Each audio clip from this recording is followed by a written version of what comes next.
Hello everyone, board बाबा में आप सभी का स्वागत है। हमें विकास गुप्ता और आप हैं हमारे प्यारे प्यारे विद्यार्थीगण। तो कृपया ध्यान दीजिए, आज हम लोग पढ़ने वाले हैं आपके दिगंत भाग 2 का 12वां लेसन तिरिच।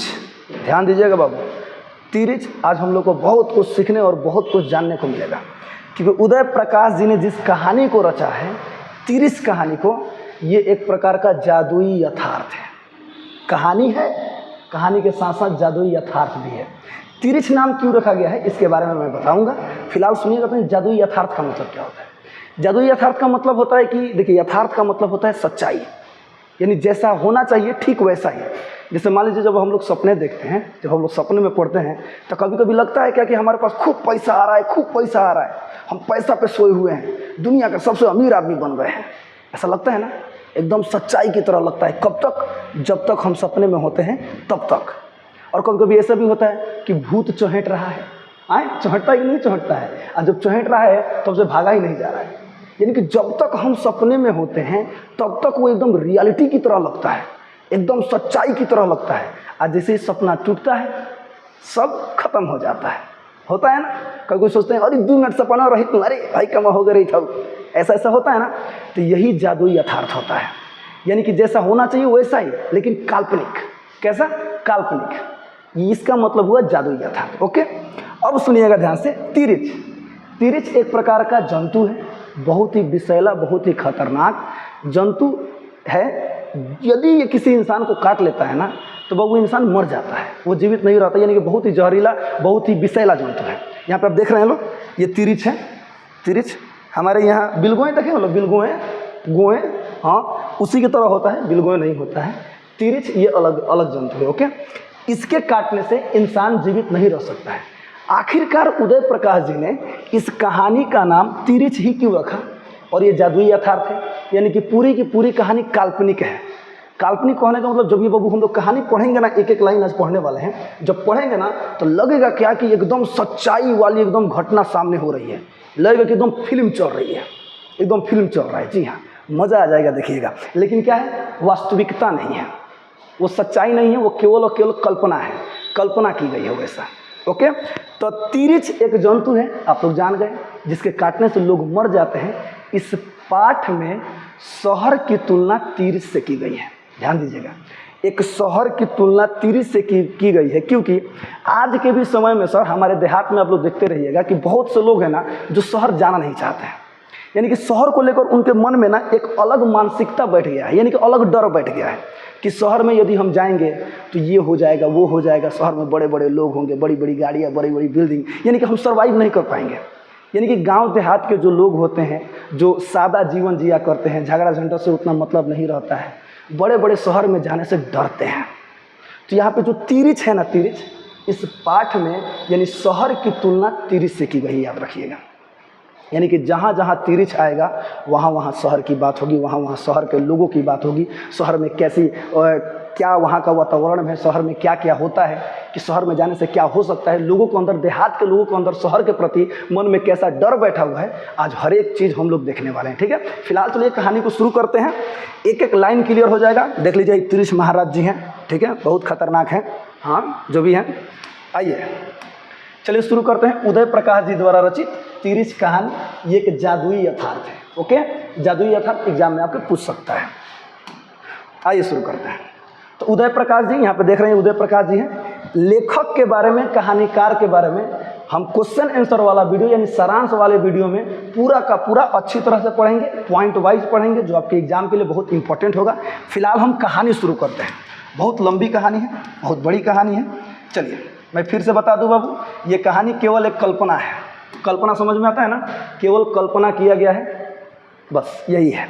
आइए शुरू करते हैं। तिरिच लिखा है, इस घटना का संबंध पिताजी से है। यानी तिरिच के कहानीकार ऐसा लिख रहे हैं, शुरुआत ऐसे कर रहे हैं कि इस घटना का संबंध पिताजी से, इनके पिताजी से नहीं है, ये सब कल्पना है, यानी कि कल्पना किया जा रहा है। ठीक है, यानी कि इस रूप में इस कहानी को प्रस्तुत किया जा रहा है। ठीक है, इस घटना का संबंध पिताजी से है, मेरे सपने से है और शहर से भी है। शहर के प्रति जो एक जन्मजात भय होता है उससे भी है। जी हाँ, शहर के प्रति जो जन्मजात यानी बचपन से ही जन्म से ही हमारे मन में एक प्रकार का भय बन गया है ना, उस चीज़ से भी इस कहानी का संबंध है। देखते चलिए। पिताजी तब 55 साल के हुए थे, दुबला शरीर, बाल बिल्कुल मक्के के भुए जैसे सफ़ेद, सिर पर जैसे रुई रखी हो। वे सोचते ज़्यादा थे, बोलते बहुत कम थे। वे सोचते ज़्यादा थे, बोलते बहुत कम थे। कौन? इनके पिताजी, यानी कि एक सरल स्वभाव के व्यक्ति थे, यानी एकदम मितभाषी व्यक्ति थे, बहुत कम बोलने वाले व्यक्ति थे। ध्यान दीजिएगा, ऐसे देहात में सभी लोग होते हैं सर। आगे देखिए, जब बोलते तो हमें राहत मिलती, जैसे देर से रुकी हुई सांस निकल रही हो। साथ साथ हमें डर भी लगता। हम बच्चों के लिए वे एक बहुत बड़ा रहस्य थे। यानी जो पिताजी थे ना, वो बहुत कम बोलते थे, लेकिन जब बोलते थे ना तो हम लोग को सांस में सांस मिलती थी। लिख रहा है, हमें पिताजी से डर भी लगता था। यानी देहात में होते हैं सर, पिताजी से बच्चे डरते भी हैं और इज्जत भी करते हैं, सम्मान भी करते हैं। ध्यान दीजिएगा। हमें पता था कि संसार की सारी भाषाएं वे बोल सकते हैं, दुनिया उनको जानती है और हमारी तरह ही उनसे डरती हुई उनका सम्मान करती है। आगे देखिए, हमें उनकी संतान होने का गर्व था। हमें पिताजी, यानी कि हमारे पिताजी हैं, हमें उनके संतान होने का गर्व था। आगे देखते चलिए, एक एक लाइन बस आप देखते चलिए, धीरे धीरे सब आपको समझ में आने लगेगा, बस ध्यान से देखते चलिए। कभी कभी वैसे ऐसा सालों में एक आध बार ही होता है, वे शाम को हमें अपने साथ टहलाने कहीं बाहर ले जाते हैं। चलने से पहले वे मुंह में तंबाकू भर लेते हैं। तंबाकू के कारण वह कुछ बोल नहीं पाते थे, वे चुप रहते हैं। यह चुप्पी हमें बहुत गंभीर, गौरवशाली, आश्चर्यजनक और भारी भरकम लगती। छोटी बहन कभी उनसे रास्ते में कुछ पूछना चाहती तो फौरन मैं उसका जवाब देने की कोशिश करता, जिससे पिताजी को बोलना ना पड़े। जी हाँ, ऐसा देहात में होता है ना सर। कभी कोई पिताजी काम कर रहे होते हैं तो उनका जो लड़का होता है, कोई छोटे होते हैं, अरे अरे ना ना, आप मत कीजिए, हम कर देंगे। ऐसा होता है ना, ये सब देहात में होता है। देखते चलिए। वैसे यह काम काफ़ी मुश्किल और जोखिम भरा होता है, क्योंकि मैं जानता था कि अगर मेरा जवाब गलत हुआ तो पिताजी को बोलना पड़ जाएगा। बोलने में उन्हें परेशानी होती थी। एक तो तंबाकू की पीक निकालनी पड़ती थी, फिर जिस दुनिया में वे रहते थे वहाँ से निकलकर यहाँ तक आने में उन्हें एक कठिन दूरी तय करनी पड़ती थी। वैसे बहन के सवालों में कोई खास बात होती नहीं थी, जैसे वह यही पूछ लेती कि सामने छिवले की सूखी टहनी पर बैठी उस चिड़िया को क्या कहते हैं। यानी कि एक पेड़ है, छिवले की सूखी टहनी पर, ए भैया ए पप्पा हौ चिड़ैया के क्या कहल जाए, ऐसे मतलब वो नॉर्मल सवाल पूछ लेती थी। मैं चूँकि सारी चिड़ियों को जानता था, इसलिए बता सकता था कि वह नीलकंठ है और दशहरे के दिन उसे ज़रूर देखना चाहिए। मेरी कोशिश रहती थी कि पिताजी को आराम रहे और वे सोचते रहें, यानी पिताजी अपनी दुनिया से बाहर ना आए, जिस दुनिया में है उसी दुनिया में मस्त रहे। ध्यान दीजिएगा, यहाँ पे एक चिड़ै का नाम दिया, ध्यान दीजिएगा, कोची नीलकंठ, और दशहरे के दिन उसे ज़रूर देखना चाहिए। ऑब्जेक्टिव के लिए है, ध्यान दीजिए। आगे बढ़ते हैं सर। अगला पैराग्राफ में है, मेरी और माँ की, यानी मेरी, लेखक कह रहे हैं मेरी और माँ की दोनों की पूरी कोशिश रहती कि पिताजी अपनी दुनिया में सुख चैन से रहें। वह दुनिया हमारे लिए बहुत रहस्यपूर्ण थी, लेकिन हमारे घर की और हमारे जीवन की बहुत सी समस्याओं का अंत पिताजी वही रहते हुए करते थे। जैसे जब मेरी फीस की बात आई, उस समय हमारे पास का आखिरी गिलास भी गुम हो गया था और सब लोग लोटे में पानी पीते थे, यानी कि गरीबी स्थिति थी। सुनिएगा ध्यान से, यहाँ पे क्या कह रहे हैं कि मेरी माँ और मेरी हमेशा से ये प्रयास रहता था कि पिताजी को किसी प्रकार की तकलीफ ना हो, वो जिस दुनिया में रहते हैं ना उसी दुनिया में मस्त रहे। ऐसा हमेशा होता है भाई, कोई भी हमारे देहात क्षेत्र में अपने बड़ों को कोई काम नहीं करने देता है, छोटे ही सारे काम को करते हैं, जैसे आप लोग भी करते हैं, सभी को पता है। मेरे बच्चे आप लोग बहुत तेज हैं। आगे देखिए, और ये दुनिया जो थी ना बहुत ही रहस्यपूर्ण थी। आगे बढ़ते हैं, यहाँ पे लिखा गया है, ध्यान दीजिएगा, हमारे घर की और हमारे जीवन की बहुत सी समस्याओं का अंत वहीं रहते हुए पिताजी करते थे। यानी जिस दुनिया में वो व्यस्त रहते थे ना, वहीं पे रहकर माने घर की सभी समस्याओं की, सभी जिम्मेदारियों को लेकर चलते थे। आगे देखिएगा, यानी कि एक समय की बात है, जब इनकी फीस की बात आई थी ना, उस समय इतना गरीबी आ गया था कि लोटा में पानी पीना पड़ रहा था इन लोगों को। आगे देखिए, पिताजी 2 दिन तक बिल्कुल चुप रहे। पिताजी 2 दिन तक बिल्कुल चुप रहे, कुछ भी नहीं बोल रहे हैं। आगे देखिए, माँ को भी शक हुआ कि पिताजी फीस की बात बिल्कुल भूल गए हैं या फिर इसका हल उनके वश की बात नहीं है। लेकिन तीसरे दिन सुबह सुबह पिताजी ने मुझे एक पत्र लिफाफे में रख कर दिया और शहर के डॉक्टर पंत के पास भेजा। मुझे बहुत आश्चर्य हुआ जब डॉक्टर ने मुझे शरबत पिलाई, घर के भीतर ले जाकर अपने बेटे से परिचय कराया और 100 के 3 नोट मुझे दिए। सुनिएगा ध्यान से। पिताजी शांत रह रहे हैं, शांत मिजाज के आदमी हैं, अपने दुनिया में पूरे मस्त रह रहे हैं। जब लेखक के फीस की बात आती है तो घर में इतनी गरीबी है कि कोई कुछ नहीं बोल रहा है। 2-3 दिन बाद यानी पिताजी को मैंने उनके घर के लोगों को लग रहा है कि शायद फीस के बात इनका भोर पड़ गई बा, इस लेकिन फिर भी पिताजी देखिए कितने मतलब जिम्मेदार होते हैं। पिताजी क्या करते हैं कि एक पत्र देते हैं, पता नहीं पत्र में क्या ऐसा कुछ लिखा था, लिफाफा देते हैं और डॉक्टर पंत के पास भेज देते हैं। और जब लेखक पंत के पास जाते हैं वहाँ पर उनको पत्र देते हैं तो पत्र निकाल कर पढ़ने के बाद ज़रा सोचिए, 100 के 300 नोट, मैंने 3 गो नोट देते हैं यानी 300 रुपया देते हैं और साथ ही साथ मतलब शरबत भी पिलाते हैं और अपने बेटे से भी मिलाते हैं। ज़रा बताइए आगे देखिए। हम पिताजी पर गर्व करते थे, प्यार करते थे, उनसे डरते थे और उनके होने का एहसास ऐसा था जैसे हम किसी किले में रह रहे हों। किला का मतलब होता है पता है क्या? एक बड़ा महल, एक ऐसा घर जिसको चारों ओर से यानी कि ऊंची ऊंची दीवारों से घेर दिया गया है, वैसा घर वो अंदर वो किला होता है यानी कि पूरी तरह से सुरक्षित। आगे देखिएगा, किले में रह रहे हो, ऐसा किला जिसके चारों ओर गहरी नहरें खुदी हुई हो, बुर्जें बहुत ऊंची हो, दीवारें सख्त लाल चट्टानों की बनी हुई हो और हर बाहरी हमले के सामने हमारा किला अभेद हो, यानी जिसे भेदा ना जा सके। हमारे पिताजी ऐसे थे, यानी कि हर समस्याओं का समाधान कर देते थे। कौन? पिताजी। यहाँ पे कुछ बात लिखा है, समझ लीजिएगा। बुर्जे का मतलब पता है क्या होता है बाबू? जो ऊंची ऊंची दीवारें फिल्मों में देखे होंगे, जो ऊंची ऊंची दीवारें होती है ना, तो कोनवा पे हैंगा मंडप खानी मतलब ऊपरवा इस तरह से बना दिया जाता है। फिल्मों में देखा है यहाँ पे कोई बंदूक लेकर खड़ा रहता है, देखे हैं लोग? हाँ, वही वाला वही मंडप टाइप का बड़े बड़े फिल्मों में आप लोग देखे होंगे, जैसे माहौल वहौल बना रहता है। बुर्जा का मतलब हुआ और चारों ओर सख्त दीवारें होती हैं किले के। आगे देखिए अगला पैराग्राफ है। पिताजी एक खूब मजबूत किला थे, उनके परकोटे पर हम सब कुछ भूल कर खेलते थे। सुनिएगा, कुछ भूल कर खेलते थे। परकोटे का मतलब होता है ऊंची ऊंची दीवारें। सुनिएगा, दौड़ते थे और रात में खूब गहरी नींद मुझे आती थी। लेखक कह रहे हैं रात में मुझे खूब गहरी नींद आती थी। आगे बढ़ते हैं। लेकिन उस दिन शाम को जब पिताजी बाहर से टहल कर आए तो उनके टखने में पट्टी बंधी थी। टखना का मतलब होता है ठेहुना, नहीं, इसको ठेहुना को टखना भी बोलते हैं। सुनिएगा, पट्टी भी बंधी थी। थोड़ी देर में गांव के कई लोग वहां आ गए। पता चला कि पिताजी को जंगल में तिरिछ ने काट लिया है। ओह, तिरिछ का मतलब विष खापर, जहरीला लिजार्ड। लिजार्ड का मतलब छिपकली भी होता है, यानी छिपकली के प्रजाति का ही तिरिछ है। सुनिएगा ध्यान से, यानी कि जहरीला है। तिरिछ ने पिताजी को काट लिया है। अब देखिए, हम सब जानते थे कि तिरिछ के काटने पर आदमी बच ही नहीं सकता। रात में लालटेन की धुंधली मटेली रोशनी में गांव के बहुत से लोग आंगन में जमा हो गए। पिताजी उनके बीच थे, जमीन पर बैठे हुए थे। फिर पास के गांव का चुटुआ नाई भी आया।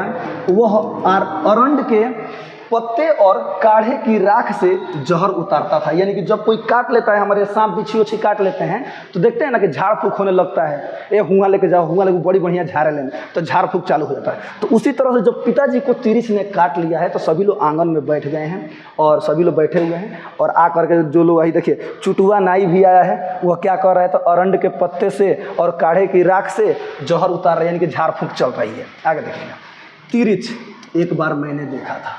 लेखक कह रहे हैं तिरिछ एक बार मैंने देखा था।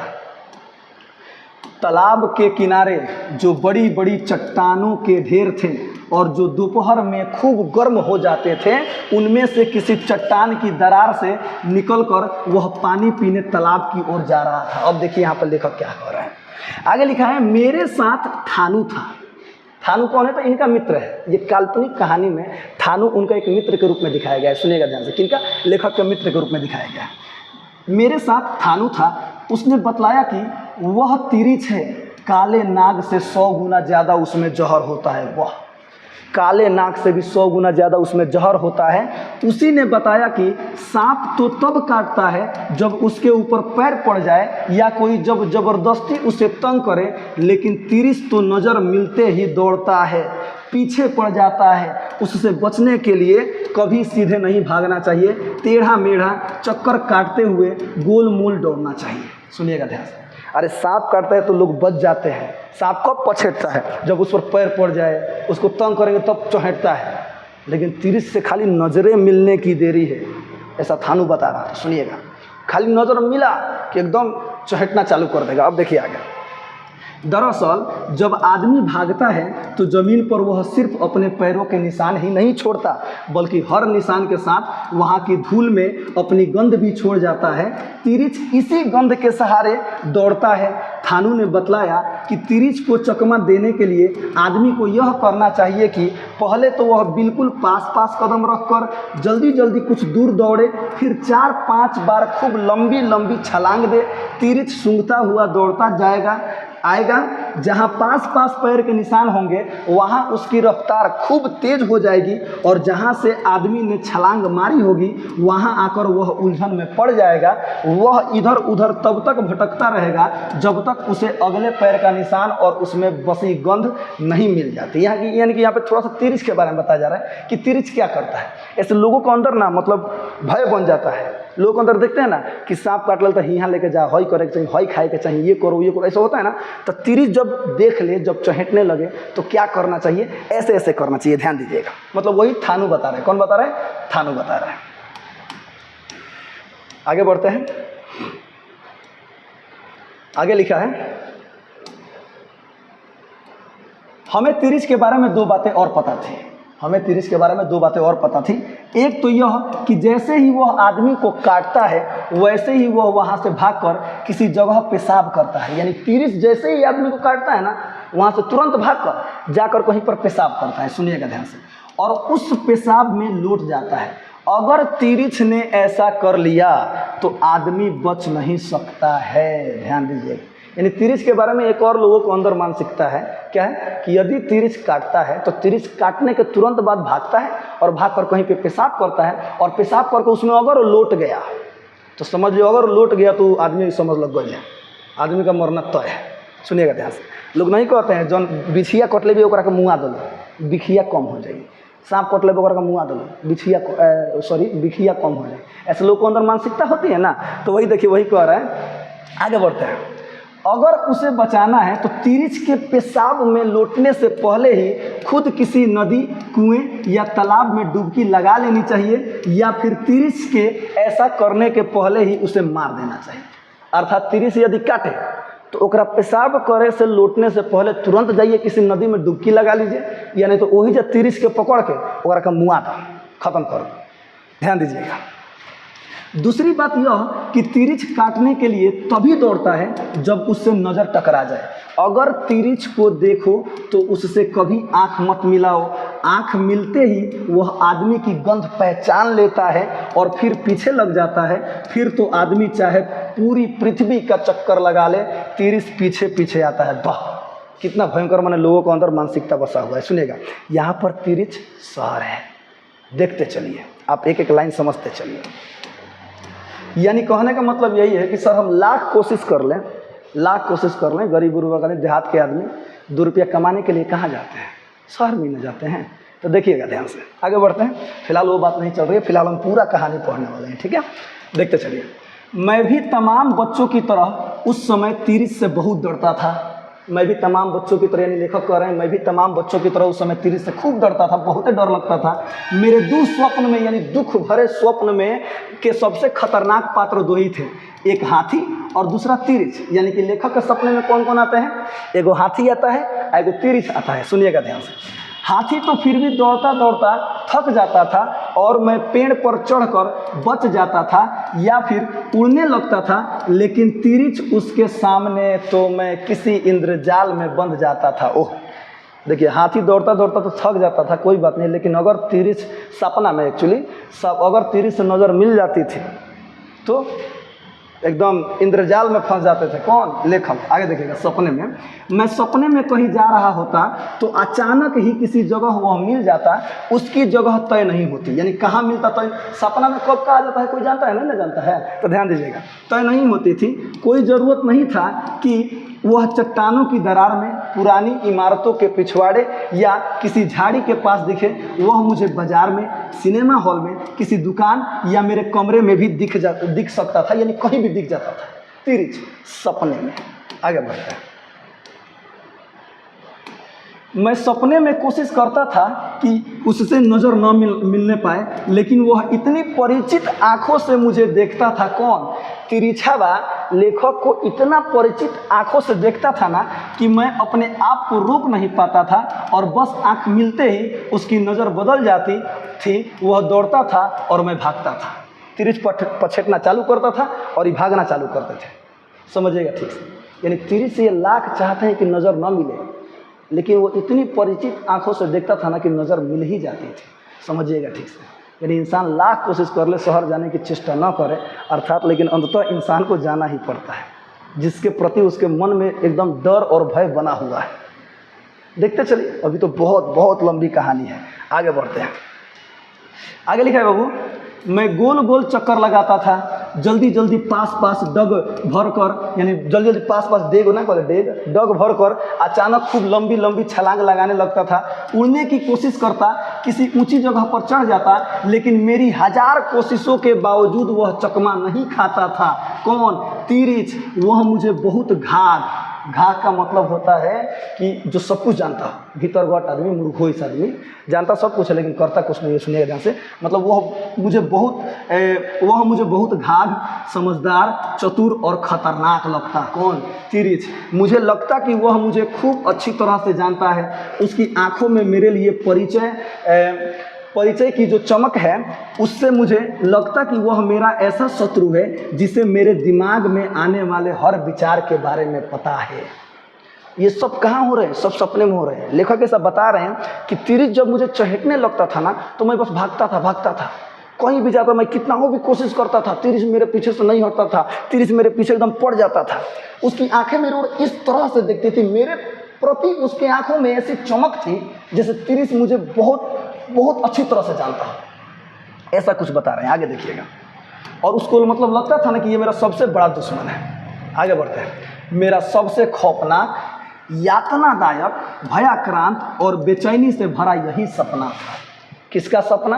तो तिरिछ और ये हाथी का सपना। देखिएगा, भागते भागते मेरा पूरा शरीर थक जाता, फेफड़े फूल जाते, मैं पसीने में लथपथ होकर बेदम होने लगता, और एक बहुत ही डरावनी, सुन्न कर डालने वाली मृत्यु मेरे बिल्कुल करीब आने लगती।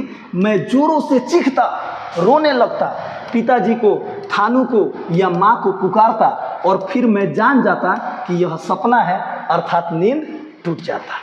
समझिएगा ठीक से। कभी देखते हैं सपना में अगले लोग लगते हैं गलगलाने, सपना का सीधे ये अंत छोर में होता है, एकदम जो मरने ही वाले होते हैं, यानी तो खूब अमीर बनने ही वाले होते हैं, तो ऐसे ही अंगियाँ टूटता है कि नहीं टूटता है। और कभी कभी सपना में तो कुछ हो जाता है कि ना जी, खड़े होकर कहीं और कर रहे होते हैं, और सपना में जब जैसे ही शुरू होता है तो लो जो भी है ये सब सपना में होता है, लेकिन लगता है रियलिटी कब तक? जब तक सपना में होते हैं तब तक। आगे बढ़ते हैं।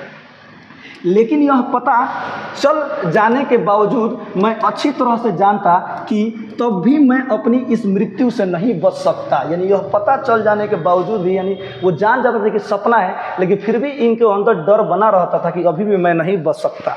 मृत्यु नहीं, तिरिछ द्वारा अपनी हत्या से। मृत्यु से नहीं, यानी तिरिछ मुझे एक दिन मार ही डालेगा, इस डर से वो जानते थे कि मैं अब नहीं बच सकता था। और ऐसे में मैं सपने में ही कोशिश करता कि किसी तरह जग जाऊं। मैं पूरी ताकत लगाता, सपने के भीतर आंखें खोलकर फाड़ता, रोशनी को देखने की कोशिश करता और जोर से कुछ बोलता। कई बार बिल्कुल ऐन मौके पर मैं जागने में सफल भी हो जाता। यानी कि जब सपना में आता था ना, इनको लगता था कि सच्चाई है, लेकिन इनको मन में बड़ा ये सपना, मैं जल्दी जाग जाऊँ। और कभी कभी तो मैंने समय पर जाग भी जाते थे। ध्यान दीजिएगा, वही बता रहे हैं। आगे लिखा है, माँ बतलाती कि मुझे सपने में बोलने और चीखने की आदत है। कई बार उन्होंने मुझे नींद में रोते हुए भी देखा था। कई बार माँ ने लेखक को नींद में रोते हुए भी देखा था, ऐसा लेखक मतलब बता रहे हैं, सुनिएगा। देखा था, ऐसे में उन्हें मुझे जगा डालना चाहिए, लेकिन वे मेरे माथे को सहलाकर मुझे रजाई से ढक देती थी और मैं उसी खौफनाक दुनिया में अकेला छोड़ दिया जाता था। अपनी मृत्यु बल्कि अपनी हत्या से बचने की कोशिश में भागता दौड़ता चीखता। आए कभी कभी सपने में लेखक रो रहे होते हैं तो माई होती है, माई क्या कहती, बाबू हम सूझ जाओ। सूझ के हम औरी मुँह ओढ़ा देती थी, और ओढ़ाने के बाद वो तो बड़ा सपना में औरी गर्दा हो जाता है। वही बात बता रहे हैं, कभी देखे हैं सपना में डर लगता है, लगता है ना सर। अपने घर में छोटे छोटे बच्चे डरते हैं, रात को मान लीजिए कहीं जाना हो, माई रे पानी पिए, तो माई उठ के जाती है पानी लिया ने, तो पीछे पीछे यो चल दे रहा है ऐसा होता है ना, तो ध्यान दीजिएगा। आगे बढ़ते हैं। वैसे धीरे धीरे मैंने अनुभवों से यह जान लिया था कि आवाज़ ही ऐसे मौके पर मेरा सबसे बड़ा अस्त्र है जिससे मैं तीर से बच सकता था। यानी कि सपना में पढ़ने के बाद यदि सपना से जगना है तो चिल्लाना पड़ेगा, चीखना पड़ेगा, ये जान चुके थे यानी सपना से जगने के लिए। लेकिन दुर्भाग्य से हर बार इस अस्त्र की याद मुझे बिल्कुल अंतिम समय पर आती थी। दुर्भाग्य से सपना तो वही होता है जब मेन का मुँह होना होता है ना, तभी नींदवा टूटता है ना, ध्यान दीजिएगा। तब जब वह मुझे बिल्कुल पा लेने वाला होता, यानी कि जब तिरिछ मुझे मारने ही वाला होता, काटने ही वाला होता, तब मेरा नींद खुलता था।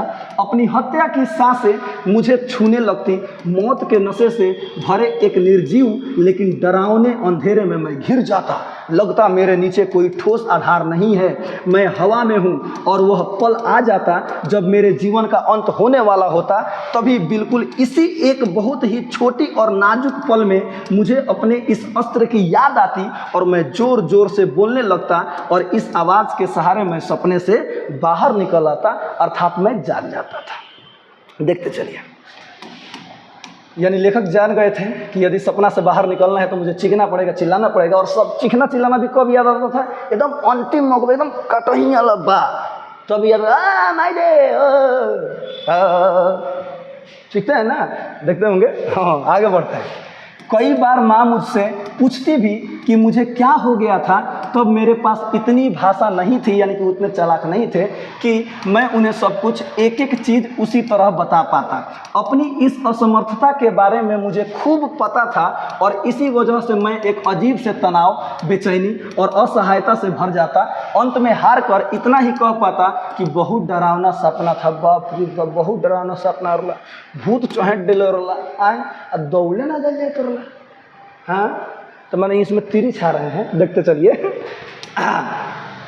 आगे जाने क्यों मुझे शक था कि पिताजी को उसी तिरिछ ने काटा था जिसे मैं पहचानता था और जो मेरे सपने में आता था। समझिएगा ठीक से, तिरिछ इक्वल टू शहर, शहर से सभी लोग परिचित हैं।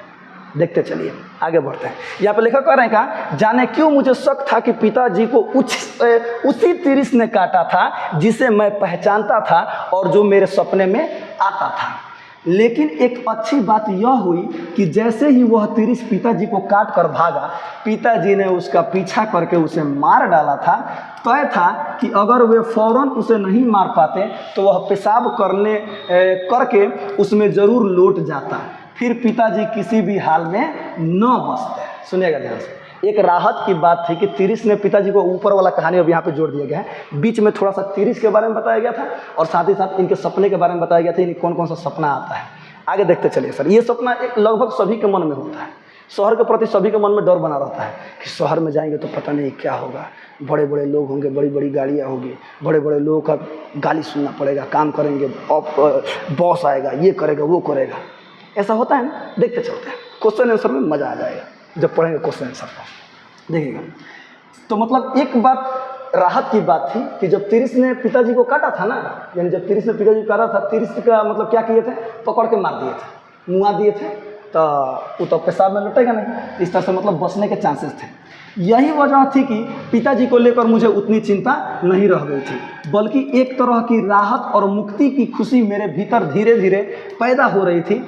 कारण एक तो यही कि पिताजी ने तिरिछ को तुरंत मार डाला था और दूसरा यह कि मेरा सबसे खतरनाक पुराना परिचित शत्रु आखिरकार मर चुका था। वाह भाई वाह, देखिए कहाँ से कहाँ तक जोड़ा जा रहा है। कह रहे कि वो शत्रु जो मेरे सपने में आ रहा है, वह शत्रु जो मेरे सपने में आ रहा है, उसको मेरे पिताजी ने मार दिया। यहाँ पर एक सामाजिक बात भी बताया गया है, समझिएगा ठीक से। यानी पिता किस तरह से ढाल बनकर खड़ा है हर सिचुएशन में, जरा देखिएगा। वो तिरिस जिससे सभी लोग डर रहे हैं, सभी लोग एथी कर रहे हैं, लेखक भी डर रहे हैं, उस तिरिस ने पिताजी को काट लिया, तिरिस को मतलब पिताजी ने मार भी दिया। अब लेखक को क्या हुआ सर? तो लेखक क्या कह रहे हैं कि अब मतलब मुझे तिरिस के सपने नहीं आएंगे, क्योंकि तिरिस को तो पिताजी ने मार दिया।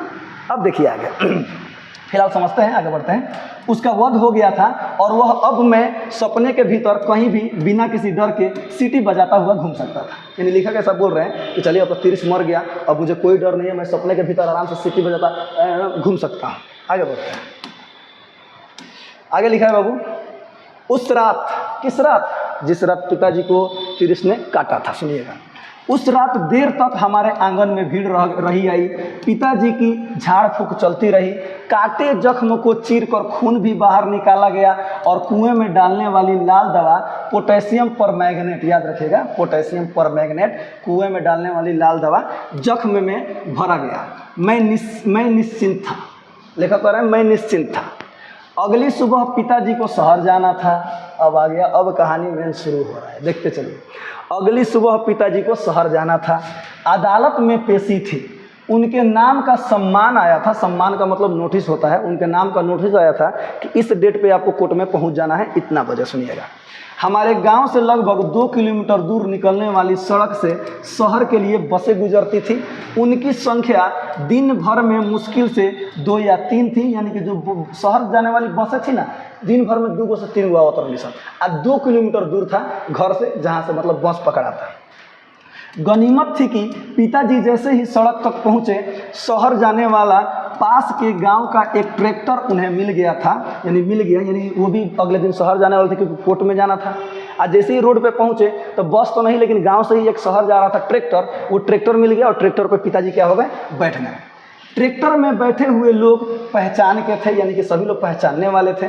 ट्रैक्टर 2-2.5 घंटे में शहर पहुंच जाने वाला था, यानी अदालत खुलने से काफ़ी देर पहले। समझिएगा ठीक से। रास्ते में तिरिछ वाली बात चली। जाहिर सी बात है, जब 2-4 लोग बैठे रहते हैं तो कहीं ना कहीं जो बात हुआ रहता है वो चलने लगती है। तो रास्ते में तिरिछ वाली बात चली। पिताजी ने अपना टखना उन लोगों को दिखलाया। टखना यानी ठेहुनवा, जहाँ तिरछा काटा था ना, तिरछा ने उस ठेहुना को दिखाए। ट्रैक्टर में पंडित रामावतार भी थे, याद रखिएगा, पंडित रामावतार भी थे। उन्होंने बतलाया कि तिरिछ के जहर की एक खासियत यह भी है कि कभी कभी यह 24 घंटे बाद, ठीक उसी वक्त जिस वक्त पिछले दिन तिरिछ काटता है, अपना असर दिखाता है। समझिएगा ठीक से। अब देखिए, अब यहाँ पे एक और ही बात खुल गई। यानी रात को झाड़ फूक हुआ, पिताजी अभी मतलब खूब बढ़िया हो गए, ठीक हुए हैं, अब शहर के लिए निकल रहे हैं, शहर जा रहे हैं। तो वहाँ पे देखिएगा ध्यान से क्या कह रहे हैं। यहाँ पे एक पंडित रामावतार जी भेटाते हैं, जो वैद्य भी हैं। सुनिएगा ध्यान से। वो कहते हैं कि ऐसा ऐसा एक और ही तिरिछ के बारे में वो खासियत वो का बा कि जब तिरिछ काटे ला नु, तो वो बारा तो ना दिनों भर ना, लेकिन जावना बेरा कटले बाद, जब कटले बाद ठीक 24 घंटा बाद, ठीक उसी समय पर वो अपना असर दिखाता है। अब देखिएगा, इसलिए अभी पिताजी को निश्चिंत नहीं होना चाहिए। ट्रैक्टर के लोगों ने पिताजी का ध्यान एक और बड़ी गलती की ओर खींचा। एक और बड़ी गलती, ध्यान दीजिएगा, की ओर खींचा। यानी कि बातचीत चल रही है, ट्रैक्टर में अलग अलग लोग बातें कर रहे हैं। उनका कहना था कि यह तो पिताजी ने ठीक किया कि तिरिछ को फौरन मार डाला, लेकिन इसके बाद भी तिरिछ को यूं ही नहीं छोड़ देना चाहिए था, उसे कम से कम जला जरूर देना चाहिए था। भाई हमारे गांव जवार के लोग कितने बेचारे भोले भाले होते हैं, अलग अलग बातें जानते हैं। देखते रहिए, सब कल्पना है, देखते चलिए। उन लोगों का कहना था कि बहुत से कीड़े मकोड़े और जीव जंतु रात में चंद्रमा की रोशनी में दोबारा जी उठते हैं। वाह भाई वाह। चांदनी में जो ओस और शीत होती है, उसमें अमृत होता है। और कई बार ऐसा देखा गया है कि जिस सांप को मरा हुआ समझकर रात में यूं ही फेंक दिया जाता है, उसका शरीर चांद की शीत में भीगकर दोबारा जी उठता है और वह भाग जाता है। फिर वह हमेशा बदला लेने की ताक में रहता है। अर्थात यहाँ पर पिताजी के दिमाग में और डाला जा रहा है कौची तिरिस जब काटता है ना तो ठीक अगले दिन उसके 24 घंटे बाद वो अपना असर दिखाता है। एक और बात बताई जा रही है, तिरिस को अपने मार दिया, ये तो ठीक किया, कोई बात नहीं, लेकिन जाकर फिर से देखें, उसको जला देना चाहिए था। नहीं तो रात जब होता है ना तो चांद जब चंद्रमा निकलते हैं तो उसमें का जो रोशनी निकलता है, उसमें जो ओस जब गिरता है ना, उसमें अमृत होता है। वो कहीं पी वो लिया तो जी जाएगा।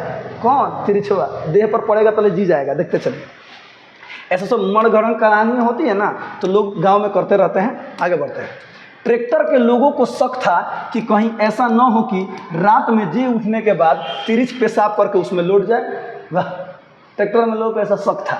ऐसा हुआ तो 24 घंटे बीतते बीतते ठीक उसी घड़ी के आने पर तिरिछ का जानलेवा जहर पिताजी पर चढ़ना शुरू हो जाएगा। उन लोगों ने सलाह भी दी कि पिताजी को वहीं से वापस लौट जाना चाहिए और अगर संयोग से उस तिरिछ की लाश उसी जगह पड़ी हुई हो तो उसे अच्छी तरह जलाकर राख कर देना चाहिए, यानी ख़त्म कर देना चाहिए। लेकिन पिताजी ने उन्हें बताया कि पेशी कितनी ज़रूरी थी। यह तीसरा सम्मान था, यानी तीसरी बार नोटिस आ चुका था और अगर इस बार भी वे अदालत में हाजिर न हुए तो गैर जमानती वारंट निकलने का डर था, यानी गैर जमानती यानी कि उनको गिरफ्तार करने का वारंट निकल सकता था। पेशी भी हमारे उसी मकान को लेकर थी जिसमें हमारा परिवार रह रहा था, यानी केस फौजदारी घर को लेकर हुआ था जिसमें लेखक का परिवार रह रहे थे। वकील को पिछले 2 बार की पेशी में फीस भी नहीं दी जा सकी थी और कहीं अगर उसने लापरवाही दिखला दी, कौन? वकीलवा ने लापरवाही दिखा दी और जज सनक गया तो वह हमारी कुड़की डिग्री भी करवा सकता है। कुड़की डिग्री का मतलब होता है घर जब्ती, घर और टूट जाता है, करवा सकता है। आगे देखिए, विचित्र स्थिति थी कि अगर पिताजी उस तिरिछ की लाश को जलाने के लिए ट्रैक्टर से उतरकर वहीं से गांव लौट आते तो गैर जमानती वारंट के तहत वे गिरफ्तार कर लिए जाते और हमारा घर हमसे छीन जाता, अदालत हमारे खिलाफ हो जाती। समझिएगा ठीक से। देखिए यहाँ पर लेखक कितनी बड़ी बात समझाना चाहते हैं। कह रहे हैं का, देखिए पिताजी यदि ट्रैक्टर से उतरकर तिरिछ को जलाने चले जाते हैं, ख़त्म करने चले जाते पूरी तरह से, तो उधर शहर नहीं जा पाते और शहर नहीं जाते तो घर टूट जाता। समझिएगा ठीक से। यानी इंसान ना मजबूर हो जाता है। यदि घर पे रहेगा तो घर के मतलब पालन पोषण अच्छी तरह से नहीं हो पाएंगे और यदि शहर जाएगा तो शहर में जाकर वो तबाह हो जाएगा, शहर में सर्वाइव नहीं कर पाएगा, शहर में अच्छी तरह से जी नहीं पाएगा। देखते चलिए, आगे बढ़ते हैं। लेकिन पंडित राम अवतार एक वैद्य भी थे। वाह, पंडित राम अवतार एक वैद्य जी भी बने, एक वैद्य भी थे। ज्योतिष पंचांग के अलावा उन्हें जड़ी बूटियों की भी बड़ी गहरी जानकारी थी, यानी कि जड़ी बूटियों के बारे में भी जानते थे। अब पंडितई के बारे में तो जानते ही जानते थे। आगे देखिएगा, उन्होंने सुझाया कि एक तरीका ऐसा है जिससे पिताजी पेशी में भी हाजिर भी हो सकते हैं और तिरिछ के जहर से 24 घंटे के बाद भी बच सकते हैं। वाह, अब वैद्य जी भेटाइल बने। गांव में जैसे कुछ होता है तो देखिएगा अलग अलग लोग अलग अलग दवाई बताने लगते हैं ना। तो वही कह रहे हैं कि एगो तरीका बा, जैसे तू शहर जाके मतलब कोर्ट में भी चल जेबो आ संग संग तू 24 घंटा बाद तेरा कुछ होको बना करिए। अब देखिए, उन्होंने बताया कि चरक का निचोड़ इस सूत्र में है कि विष ही विष की औषधि होती है। अगर धतूरे के बीज कहीं मिल जाए तो वह तिरिछ के जहर की काट तैयार कर सकता है, यानी कि तिरिछ के जहर को काट सकता है। धतूरा के बीज, धतूरा देख ले बड़ लो, जे में कांटो वाला उजार का हेते तो फूल होला, जे में कांटो वाला शंकर भगवान पर चढ़ावल जाला, देखते हैं ना। तो वही वाला धतूरा का बीज अगर मिल जाए तो वो जहर काट सकता है, किसका? तिरिछ का। आगे बढ़ते हैं। ये कौन कह रहे हैं? राम अवतार कह रहे हैं, पंडित राम अवतार। अगले गांव सामतपुर में ट्रैक्टर रोक दिया गया और एक तेली के खेत में धतूरे के पौधे आखिरकार खोज निकाले गए। एक तेली के खेत में, याद रखिएगा, ठीक है। हाँ, एक तेली के खेत में धतूरे के पौधे आखिरकार खोज निकाले गए, यानी ट्रैक्टर गांव में रुक गया। यानी कि देखिएगा सर, गांव के लोग ना वाकई में सपोर्टिव होते हैं, भले कुछ भी हो, झगड़ा झंझट हो, लेकिन जब कोई समस्या में होता है ना, देखिए गांव के सभी लोग खड़े हो जाते हैं। तो गांव के ट्रैक्टर को जरा देखिए रास्ते में रोक दिया गया है। बस रुकता नहीं ना, रुकता बस तो एक आदमी के लिए रुकेगा नहीं, रोक दिया गया। तेली के खेत से धतूरा का बीज खोज कर लाया गया। आगे देखिएगा, धतूरों के बीजों को पीसकर उसे तांबे के पुराने सिक्के के साथ उबालकर काढ़ा तैयार किया गया। काढ़ा बहुत कड़वा था, इसलिए उसे चाय में मिलाया गया और पिताजी को वह चाय पिला दी गई। इसके बाद सभी निश्चिंत हो गए। एक बहुत बड़े खतरे से पिताजी को निकालने की कोशिश हो रही थी। एक बहुत बड़े खतरे से पिताजी को निकालने की कोशिश हो रही थी। आगे बढ़ते हैं, ध्यान दीजिएगा। आगे देखिए, वैसे मुझे तिरिच के बारे में तीसरी बात भी पता थी। वाह, अब एक और ही बात पता चला, जो पिताजी के जाने के कई घंटे बाद अचानक याद आ गई थी। यह बात सांप की उस बात से मिलती जुलती थी जिसके फलस्वरूप आगे चलकर कैमरे का आविष्कार हुआ था। वाह, देखते हैं ना कैमरे का आविष्कार, सांपों फोटो खींच लेता है। ऐसा हमारे गांव में बहुत लोग कहते हैं, सांप से नजर ना मिला जाला, पहले मुँह तो पहले आँखियाँ कूच दहल जाला, एंगना तो सांप फोटो खींच ली आ कहीं ले जाकर फेंकबो करबो, आँखियाँ ना कुचाई रही नू तो ओकर साथी ओकर मित्र आई आँखिया में से तार फोटो हुआ देख ली आ तू भागो ना, कहाँ भगबो, तारा का जहाँ भगो जा खोज के तारा का डोसी। आगे देखिएगा, माना यह जाता था कि अगर कोई आदमी सांप को मार रहा हो तो अपने मरने से पहले वह सांप अंतिम बार अपने हथियारे के चेहरे को पूरी तरह से बहुत गौर से देखता है। आदमी उसकी हत्या कर रहा होता है और सांप टकटकी बांधकर उस आदमी के चेहरे की एक एक बारीकी को अपनी आँख के भीतरी पर्दे में दर्ज कर रहा होता है। सांप की मृत्यु के बाद सांप की आँखें के मतलब आँख के भीतर पर्दे पर उस आदमी का चित्र स्पष्ट दर्ज हो जाता है, अर्थात फोटो खींचा जाता है। सुनिएगा ध्यान से। बाद में आदमी के जाने के बाद उस सांप का दूसरा जोड़ा आकर उस मरे हुए सांप की आँख के भीतर झांकता है और इस तरह वह हथियारा पहचान लिया जाता है। सारे सांप उसे पहचानने लगते हैं। फिर वह कहीं भी चला जाए उससे बदला लेने की फिराक में वे रहते हैं, अर्थात प्रत्येक सांप उससे बदला लेने की फिराक में रहते हैं।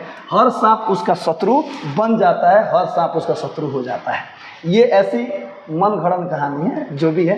एक और बात पता थी, यानी तिरिच भी ऐसा करता है। सुनिएगा ध्यान से। मुझे शक था, लेखक कह रहे हैं मुझे शक था कि मरे हुए तिरिच की आँख के भीतर के पर्दे पर पिताजी का चेहरा दर्ज होगा। कोई दूसरा तिरिच आकर उस लाश की आँख में झांकेगा और पिताजी वहाँ पहचान लिए जाएंगे।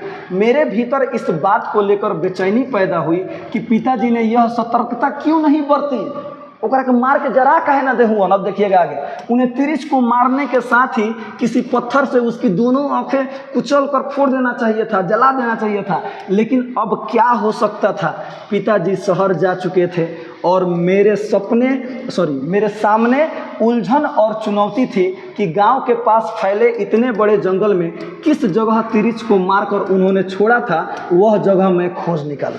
अर्थात अब देखिए, लेखक यानी कि पिताजी के पुत्र हैं लेखक, और वो जा रहे हैं क्या करने, तिरिच को खोजने, कि ओकरा को हम जाते नहीं आँख फोड़ दें, जला दें ओकरा के। मैं थानू के साथ बोतल में मिट्टी का तेल, दिया सलाई और डंडा लेकर जंगल में तिरिच की खोज में भटकता रहा। मैं उसे अच्छी तरह पहचानता था, बहुत अच्छी तरह। थानू निराश था। सुनिएगा ध्यान से, क्यों कह रहे हैं मैं उसे अच्छी तरह से पहचानता था तिरिच को, क्योंकि उनके सपने में आता है। आगे देखिएगा, फिर मुझे अचानक ही लगने लगा कि इस जंगल को मैं अच्छी तरह से जानता हूँ। मैं इस जंगल को अच्छी तरह से जानता हूँ। एक एक पेड़ मेरा परिचित निकलने लगा। इसी जगह से कई बार सपने में मैं तिरिच से बचने के लिए भागा था। मैंने गौर से हर तरफ देखा, बिल्कुल यही जगह थी। मैंने थानू को बताया कि एक संकरा सा नाला इस जगह से कितनी दूर दक्षिण की तरफ बहता है। नाले के ऊपर जहाँ बड़ी बड़ी चट्टानें हैं, वहाँ कीकर का एक बहुत पुराना पेड़ है। कीकर माने बबूर के पेड़ हुई, बाबू देखिए उतर लगा में, जैसे तू लो मुँह धो लो, जो भी है बबूर का पेड़ वो कीकर का पेड़ कहा जाता है। ठीक है, कीकर का बहुत पुराना पेड़ है जिस पर बड़े शहद के छत्ते हैं। उन्हें देखकर लगता है कि वे कई शताब्दियों पुराने हैं। मैं उस भूरे रंग की चट्टान को जानता था। जो बरसात भर नाले के पानी में आधी डूबी रहती थी और बारिश के बीतने के बाद जब बाहर निकलती थी तो उसकी खोहों में कीचड़ भर जाए, वो खोहा पत्थर में कीचड़ भर जाती थी और अजब अजब वनस्पतियाँ वहाँ से उग आती थी। चट्टान के ऊपर हरी काई की एक परत सी जम जाती थी। इसी चट्टान की सबसे ऊपर वाली दरार में तिरिश रहता था। थानू इस बात को मेरी कल्पना मान रहा था। सुनिएगा ध्यान से। अर्थात जब तिरिश को ढूंढने जा रहे हैं कि पिताजी ने तो मारा, मतलब मारने को मार दिया है, आंखों को नहीं फोड़े, जलाई नहीं है, तो चलिए हम जला कर आएंगे। अब जा रहे हैं इसको ढूंढने, तो लेखक देख रहे हैं कहा कि अरे बाप रे, जो जो पेड़, जो जो पौधे, जो जो पत्थर मेरे सपने में आते थे ना, ठीक वैसा ही नज़ारा है। अर्थात शहर के बारे में सभी लोग जान रहे होते हैं। मैं बीच बीच में ऐसा इसलिए बोल रहा हूँ कि शहर शहर शहर, क्योंकि सारा का सारा इसमें जो भी है ना, सब शहर के बारे में बताया गया। देखते रहिए कैसे। सुनिएगा। तो इस इस जंगल को तो मैं जानता हूँ, ये सभी पेड़ मेरे परिचित हैं। यानी शहर के बारे में सब लोग जानते हैं। बड़े बड़े बिल्डिंग, बड़े बड़े लोग, बड़ी बड़ी गाड़ियाँ होती है शहरों में। देखते चलिए, आगे बढ़ते हैं। लेकिन बहुत जल्द हमें वह नाला मिल गया, कीकर का वह बूढ़ा पेड़ भी जिस पर शहद के छत्ते थे, और वह चट्टान भी तिरिच की लाश चट्टान से जरा हटकर जमीन पर घास के ऊपर चित पड़ी हुई थी। वाह, देखते रहिए। बिल्कुल यह वही तिरिच था। मेरे भीतर हिंसा और उत्तेजना और खुशी की एक सनसनी दौड़ रही थी। यानी कि यह वही तिरिच था जो लेखक के सपने में आया करता था, वही तिरिच। अब देखिए, थानू ने और मैंने सूखे पत्ते और लकड़ियाँ इकट्ठी की, खूब सारा मिट्टी का तेल उसमें डाला और उसमें आग लगा दी। तिरिच उसमें जल रहा था। उसके जलने की चिरायंध गंध हवा में फैल रही थी। उसका चिरायंध गंध हवा में फैल रही थी, यानी कि जो जल रहा था ना, फैल रही थी हवा में। मेरा मन जोर जोर से चिल्लाने को हुआ, यानी खुश हो रहे थे। लेकिन मैं डरा कि कहीं मैं जग ना जाऊं और यह सब कुछ सपना न साबित हो जाए। मैंने थानू की ओर देखा, वह रो रहा था। वह मेरा बहुत अच्छा दोस्त था। सुनिएगा ध्यान से। यानी लेखक ना ये एक तरह से वास्तविकता में कर रहे हैं, है कल्पना, एक तरह से वास्तविकता में उसको जला रहे हैं। अब फिर सोच रहे हैं कहा कि मैं बहुत खुश था, लेकिन मैं डर भी रहा था कि कहीं सही में सपना मत होके। देखिएगा, क्योंकि बार बार सपना में आया है कौन, तिरिच। अब उसी तिरिच को ये मार रहे हैं, मुआ दे रहे हैं। आगे देखिएगा। मेरे सपने में इसी जगह से निकलकर उस तिरिच ने कई बार मेरा पीछा करना शुरू किया था। आश्चर्य था कि इतने लंबे अरसे से उनके अड्डे को इतनी अच्छी तरह से जानने के बावजूद कभी दिन में आकर मैंने उसे मारने की कोई कोशिश नहीं की थी। हैं, मैंने इस जगह को मैं कितनी अच्छी तरह से जानता था। बताइए, यहाँ पे बार बार आया हूँ, शहर बार बार आया हूँ, लेकिन फिर भी मैंने इसे मारने की कोशिश नहीं की। मैं आज बेतहाशा खुश था। कौन, लेखक। आगे बढ़ते हैं। हाँ, फिर वहाँ पर आ गए। ये तीसरी बात थी तिरिच के बारे में, जो लेखक ने बता दिया। बात खत्म। अब फिर ट्रैक्टर से जा रहे थे लोग, पंडित रामा अवतार आ गए। सुनिएगा ध्यान से। पंडित राम अवतार ने बतलाया था कि ट्रैक्टर ने 9:45 बजे के लगभग शहर का चुंगी नाका पार किया था। अर्थात अब सुनिएगा ध्यान से, अब इनके पिताजी ना खो गए हैं, शहर में खो गए हैं। क्या हुआ है क्या नहीं, धीरे धीरे आपको सब पता चलेगा। अब ये लोग उनको ढूंढने के लिए निकले हैं। कौन, लेखक के घर वाले उनको ढूंढने के लिए निकले हैं। देखते चलिए। तो जब खो गए हैं, ढूंढने के लिए निकले हैं, एक दिन बाद चाहे 2 दिन बाद चाहे कितना हो भी दिन बाद, तो मैंने पता चल रहा है कि पिताजी यहाँ गए हैं, यहाँ गए हैं, फिर यहाँ गए हैं। तो देखिए क्या हो रहा है। पंडित रामा अवतार ने बतलाया कि ट्रैक्टर ने 9:45 बजे के लगभग शहर का चुंगी नाका पार किया था। आगे बढ़ते हैं। वहाँ उन्हें नाके का टोल टैक्स चुकाने के लिए कुछ देर रुकना भी पड़ा था, यानी ट्रैक्टर वाले को रुकना भी पड़ा था। वहाँ पर पिताजी ट्रैक्टर से उतरकर पेशाब करने गए थे। लौटने पर उन्होंने बताया कि उनका सिर कुछ घूम रहा था, यानी पेशाब करके जब लौटे ना, तो उन्होंने बताया कि मेरा सिर कुछ घूम रहा है। ये सब पंडित रामा अवतार बता रहे हैं। आगे देखिएगा। तब तक पिताजी को धतूरे का काढ़ा पिए हुए तकरीबन 1.5 घंटा हो चुका था। ट्रैक्टर ने पिताजी को शहर में 10:05-7 के आसपास, यानी लगभग 10:05-7 पर आसपास छोड़ दिया था, यानी कि शहर में छोड़ दिया था। याद रखिएगा, टाइम देखते चलिए, एक एक बात देखते चलिए, ठीक है। आप एकदम कहानी की तरफ, फिल्म की तरफ सब समझ में आ जाएगा। सुनिएगा ध्यान से। छोड़ दिया था। ट्रैक्टर में ही बैठे पलड़ा गांव के मास्टर नंदलाल का कहना था, याद रखिएगा, ट्रैक्टर में ही बैठे थे पलड़ा गांव के मास्टर कौन, नंदलाल का कहना था कि जब शहर में मिनरवा टॉकीज के पास, सुनिएगा मिनरवा टॉकीज यानी फिल्म वाला, ठीक है, मिनरवा टॉकीज के पास वाले चौराहे पर पिताजी को ट्रैक्टर से उतारा गया, तब उन्होंने शिकायत की थी कि उनका गला कुछ सूख रहा है। वे थोड़ा परेशान भी थे क्योंकि अदालत जाने का रास्ता उन्हें मालूम नहीं था। शहर जब नया नया शहर में आप जाइएगा ना, आपका भी हालत ख़राब हो जाएगा, किधर जाए, कहाँ से गाड़ी पकड़ें, आप ठगे जाएंगे। शुरुआत में तो टेम्पो वाला ठग लेता है, ऐसा होता है ना, ध्यान दीजिएगा। रास्ता उन्हें मालूम नहीं था और शहर के लोगों से पूछ कर कहीं जाने में उन्हें बहुत तकलीफ होती थी। आगे बढ़ते हैं। पिताजी के साथ एक दिक्कत यह भी थी कि गांव या जंगल की पगडंडियों तो उन्हें याद रहती थी, यानी खूब याद रहती थी, उन्हें गांव का रास्ता खूब याद रहता था। शहर की सड़कों को वे भूल जाते थे।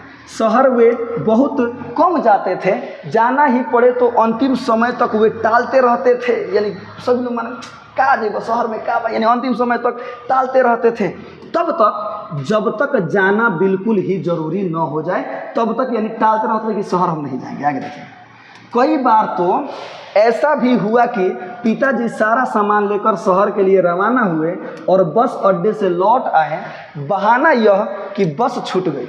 सुनिएगा ध्यान से, यानी कई बार ऐसा भी हुआ था कि पिताजी गए शहर के लिए, निकले कपड़ा उपड़ा लेके, मैंने बैग वैग लेके, तो बस अड्डा से लौट कर चले कि बस छूट गई ना जब शहर, यानी शहर जाना नहीं चाहते हैं। देखते रहिए, क्योंकि शहर के प्रति तो हमारे मन में डर बैठा हुआ है कि शहर में जाएंगे तो बड़े बड़े लोग, भाई ऐसा होगा, ये होगा, मर जाएंगे, ये होगा। देखते रहिए, यानी शहर में जो कुछ भी होता है ना, उसी के बारे में हर एक चीज़ बताएगा, यानी कि कहाँ कहाँ इनके पिताजी गए हैं, शहर में क्या क्या इनके साथ हुआ है, हर एक चीज़ यानी कल्पना के रूप में ऐसा ऐसा हो सकता है शहर में। देखते चलिए, सुनिएगा। जबकि हम सब जानते थे कि ऐसा नहीं हुआ होगा, यानी सभी लोग जानते थे कि हाँ बस छूटल हुई। पिताजी ने बस को देखा होगा, फिर वे कहीं बैठ गए होंगे पेशाब करने या पान खाने के लिए, फिर उन्होंने देखा होगा कि बस छूट रही है, उन्होंने ज़रा सा और इंतज़ार किया होगा। जब बस ने रफ्तार पकड़ ली होगी तब वे कुछ दूर तक दौड़े भी होंगे, फिर उनके कदम धीमे पड़ गए होंगे और अफसोस और गुस्सा प्रकट करते हुए लौट आए होंगे। ऐसा करते हुए स्वयं भी लगा होगा कि बस सचमुच छूट गई है। ऐसे में जबकि हम मान चुके होते कि वे शहर जा चुके हैं, वे लौट कर हमें चकित कर देते थे। पिताजी तो शहर जा चुके बना, एक भाई गए शहर ना कोई हका। सुनिएगा ध्यान से, आगे बढ़ते हैं।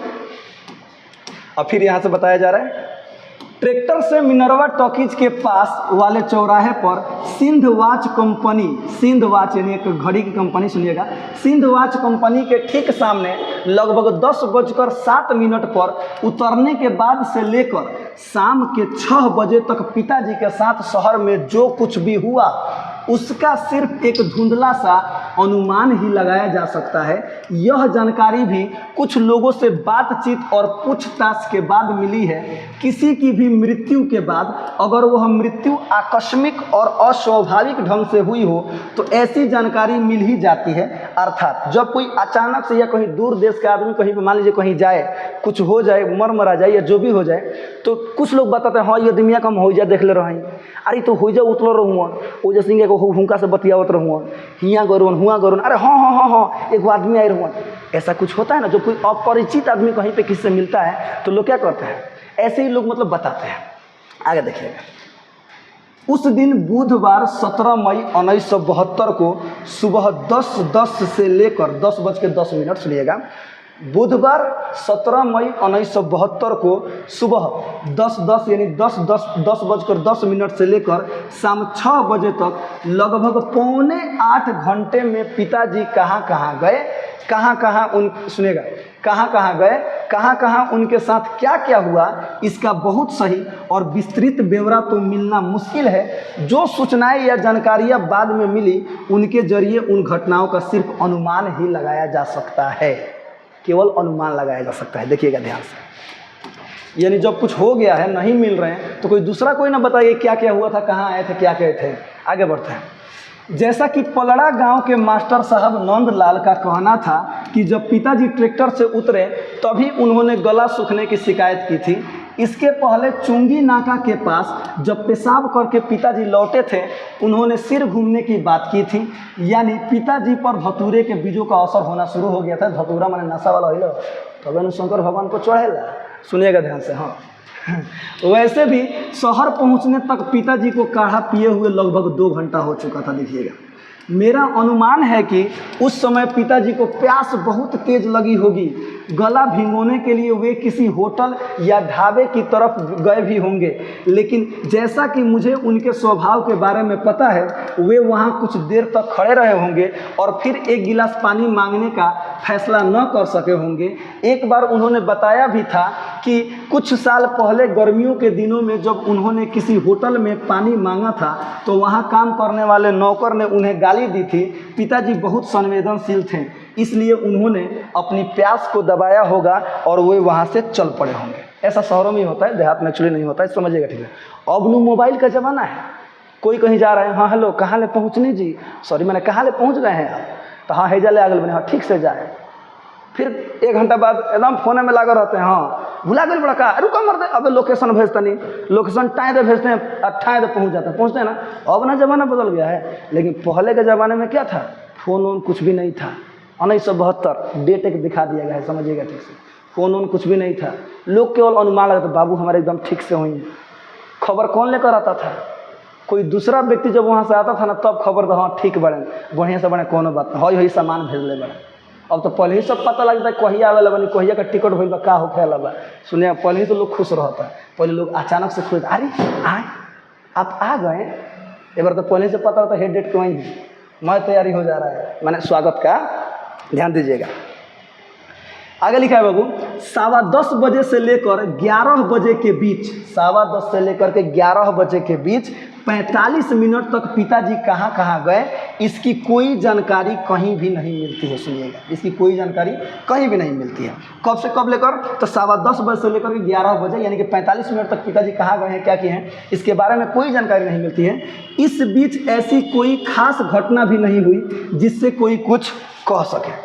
फिर शहर में सड़क पर आते जाते लोगों में से किसी ने उन पर ध्यान दिया हो, उन्हें देखा हो, इसका पता लगाना भी मुश्किल है। वैसे मेरा अपना अंदाज है कि मैंने अंदाज़ा लगा रहे हैं कि इस बीच पिताजी ने कुछ लोगों से अदालत जाने का रास्ता पूछा होगा और उनके दिमाग में यह बात भी रही होगी कि वहां पहुंचकर वे अपने वकील S.N. अग्रवाल, याद रखिएगा S.N. अग्रवाल इसमें वकील साहब की भूमिका निभा रहे हैं। सुनिएगा, S.N. अग्रवाल से पानी मांग लेंगे। सुनिएगा, आगे बढ़ो, यानी कि 10:15 से लेके 11 बजे ले का भाई बीच में कोई पता नहीं चला, 45 मिनट तक ऐसा अनुमान लगाया गया होगा कि वो लोगों से पूछे होंगे कि कोर्ट में जाने का रास्ता कहाँ है, वहाँ पे गए होंगे तो अपने वकील साहब S.N. अग्रवाल जी से पानी मांग करके पी लिए होंगे कि उनको प्यास लगी होगी, अंदाज लगाया जा रहा है। लेकिन उनके पूछने पर या तो लोग चुप रहकर तेजी से आगे बढ़ गए होंगे या किसी ने इतनी बौखलाहट और जल्दबाजी में उन्हें कुछ बताया होगा जो पिताजी ठीक से समझ नहीं सके होंगे और सिर्फ अपमानित, दुखी और परेशान होकर रह गए होंगे। शहर में ऐसा होता है, जी हाँ, शहर में ऐसा होता है। अपना गांव में अगर गलती से कोई पूछ दो, ए हमारा हे जगह जाए के बा हो, तो एक आदमी छोड़ो 10 आदमी, हाँ कहाँ जाए के बा, हाँ देखिए हे मैं जाए, ना हे मर दे, वो रोड खराब बा, हो मैं भेज दो, भले 1 किलोमीटर अधिका बा लेकिन बड़ी बढ़िया रोड बा। 10 आदमी बताने वाला है, लेकिन शहर में सभी लोग एकदम रेस रहते हैं, बस किसी से किसी को कोई मतलब नहीं रहता है। समझिएगा ठीक से, आगे बढ़ते हैं। वैसे बीच के 1.25 घंटे के बारे में मेरा अपना अनुमान है, 1.25 घंटे मैंने 45 मिनट, सुनिएगा ध्यान से। वैसे बीच के 1.25 घंटे के बारे में मेरा अपना अनुमान है कि इस बीच पिताजी पर काढ़े का असर काफ़ी बढ़ गया होगा, यानी कि नशा में हो गए होंगे। मई का महीना, सुनिएगा, मई की धूप और प्यास ने इस असर को और भी तेज और भी गहरा कर दिया होगा। उनके पैर लड़खड़ाने भी लगे होंगे और बहुत संभव है कि एक आध बार इस बीच उन्हें चक्कर भी आ गए होंगे। ऐसा मतलब केवल अनुमान लगा रहे हैं। देखिएगा, आगे बढ़ते हैं। पिताजी 11 बजे शहर में देश बंधु मार्ग पर स्थित स्टेट बैंक ऑफ इंडिया की इमारत में घुसे थे। वे वहां क्यों गए, इसकी वजह ठीक समझ में नहीं आती। अब किसी ने ऐसा बताया है कि पिताजी 11 बजे शहर के देश बंधु मार्ग पर स्थित स्टेट बैंक ऑफ इंडिया की इमारत में घुसे थे। वे वहां क्यों गए, इसकी वजह ठीक मतलब समझ में नहीं आती है। सुनिए, मैंने कहा गए थे भाई, उनको तो कोर्ट में जाना था ना, तो ये बैंक में क्यों गए, आगे देखिएगा। वैसे हमारे गांव का रमेश दत्त, वैसे हमारे गांव का रमेश दत्त शहर भूमि विकास सहकारी बैंक में क्लर्क है। शहर में भूमि विकास सहकारी बैंक में क्लर्क है, याद रखिएगा, भूमि विकास सहकारी बैंक में क्लर्क है कौन? हमारे गांव यानी कि लेखक के गांव का एक लड़का है रमेश दत्त। देखते हैं ना कि गांव के कुछ लोग शहर में काम करते हैं, वही बात यहाँ पे बताया गया है। क्लर्क है। हो सकता है पिताजी के दिमाग में सिर्फ बैंक रहा हो और वहाँ से गुजरते हुए अचानक स्टेट बैंक लिखा हुआ देखा हो और वे उधर घूम गए हों। उन्होंने अब तक पानी नहीं पिया था, इसलिए उन्होंने सोचा होगा कि रमेश दत्त से पानी भी मांग लेंगे, अदालत जाने का रास्ता भी पूछ लेंगे और बता सकेंगे कि उनका सिर घूम सा रहा है। यह भी कि कल शाम को उन्हें तिरिछ ने काटा था। सुनिएगा ध्यान से, शहर में तो रास्ता जानते नहीं है, ऐसा मतलब देखिए पिताजी खो गए हैं, तो लेखक ढूंढ रहे हैं, लोग उनके घर के लोग ढूंढ रहे हैं। तो ऐसा लोगों से पता चल रहा है कि दीनबंधु मार्ग पर स्टेट बैंक में गए थे, उनको देखा गया था, तो वो क्या सोच कर गए होंगे, ऐसा अनुमान लगाए हैं कि कहीं ऐसा हो कि रमेश दत्त हमारा गौवा को वो बैंकों में एगो काम करला, तो कहीं वह बैंकों समझ के हमारे बाबूजी वो बैंकों में चल गए हैं और सोचले हुए कि रमेश दत्त से पानियों मांग के पी ले हम, और साथ साथ क्या रास्ता भी पूछ लेंगे और ये भी बात बता देंगे कि हमारा कल 30 काट ले लोगे, क्या करें हम आगे देखिएगा। स्टेट बैंक के कैशियर अग्निहोत्री के अनुसार, स्टेट बैंक में कैशियर कौन था?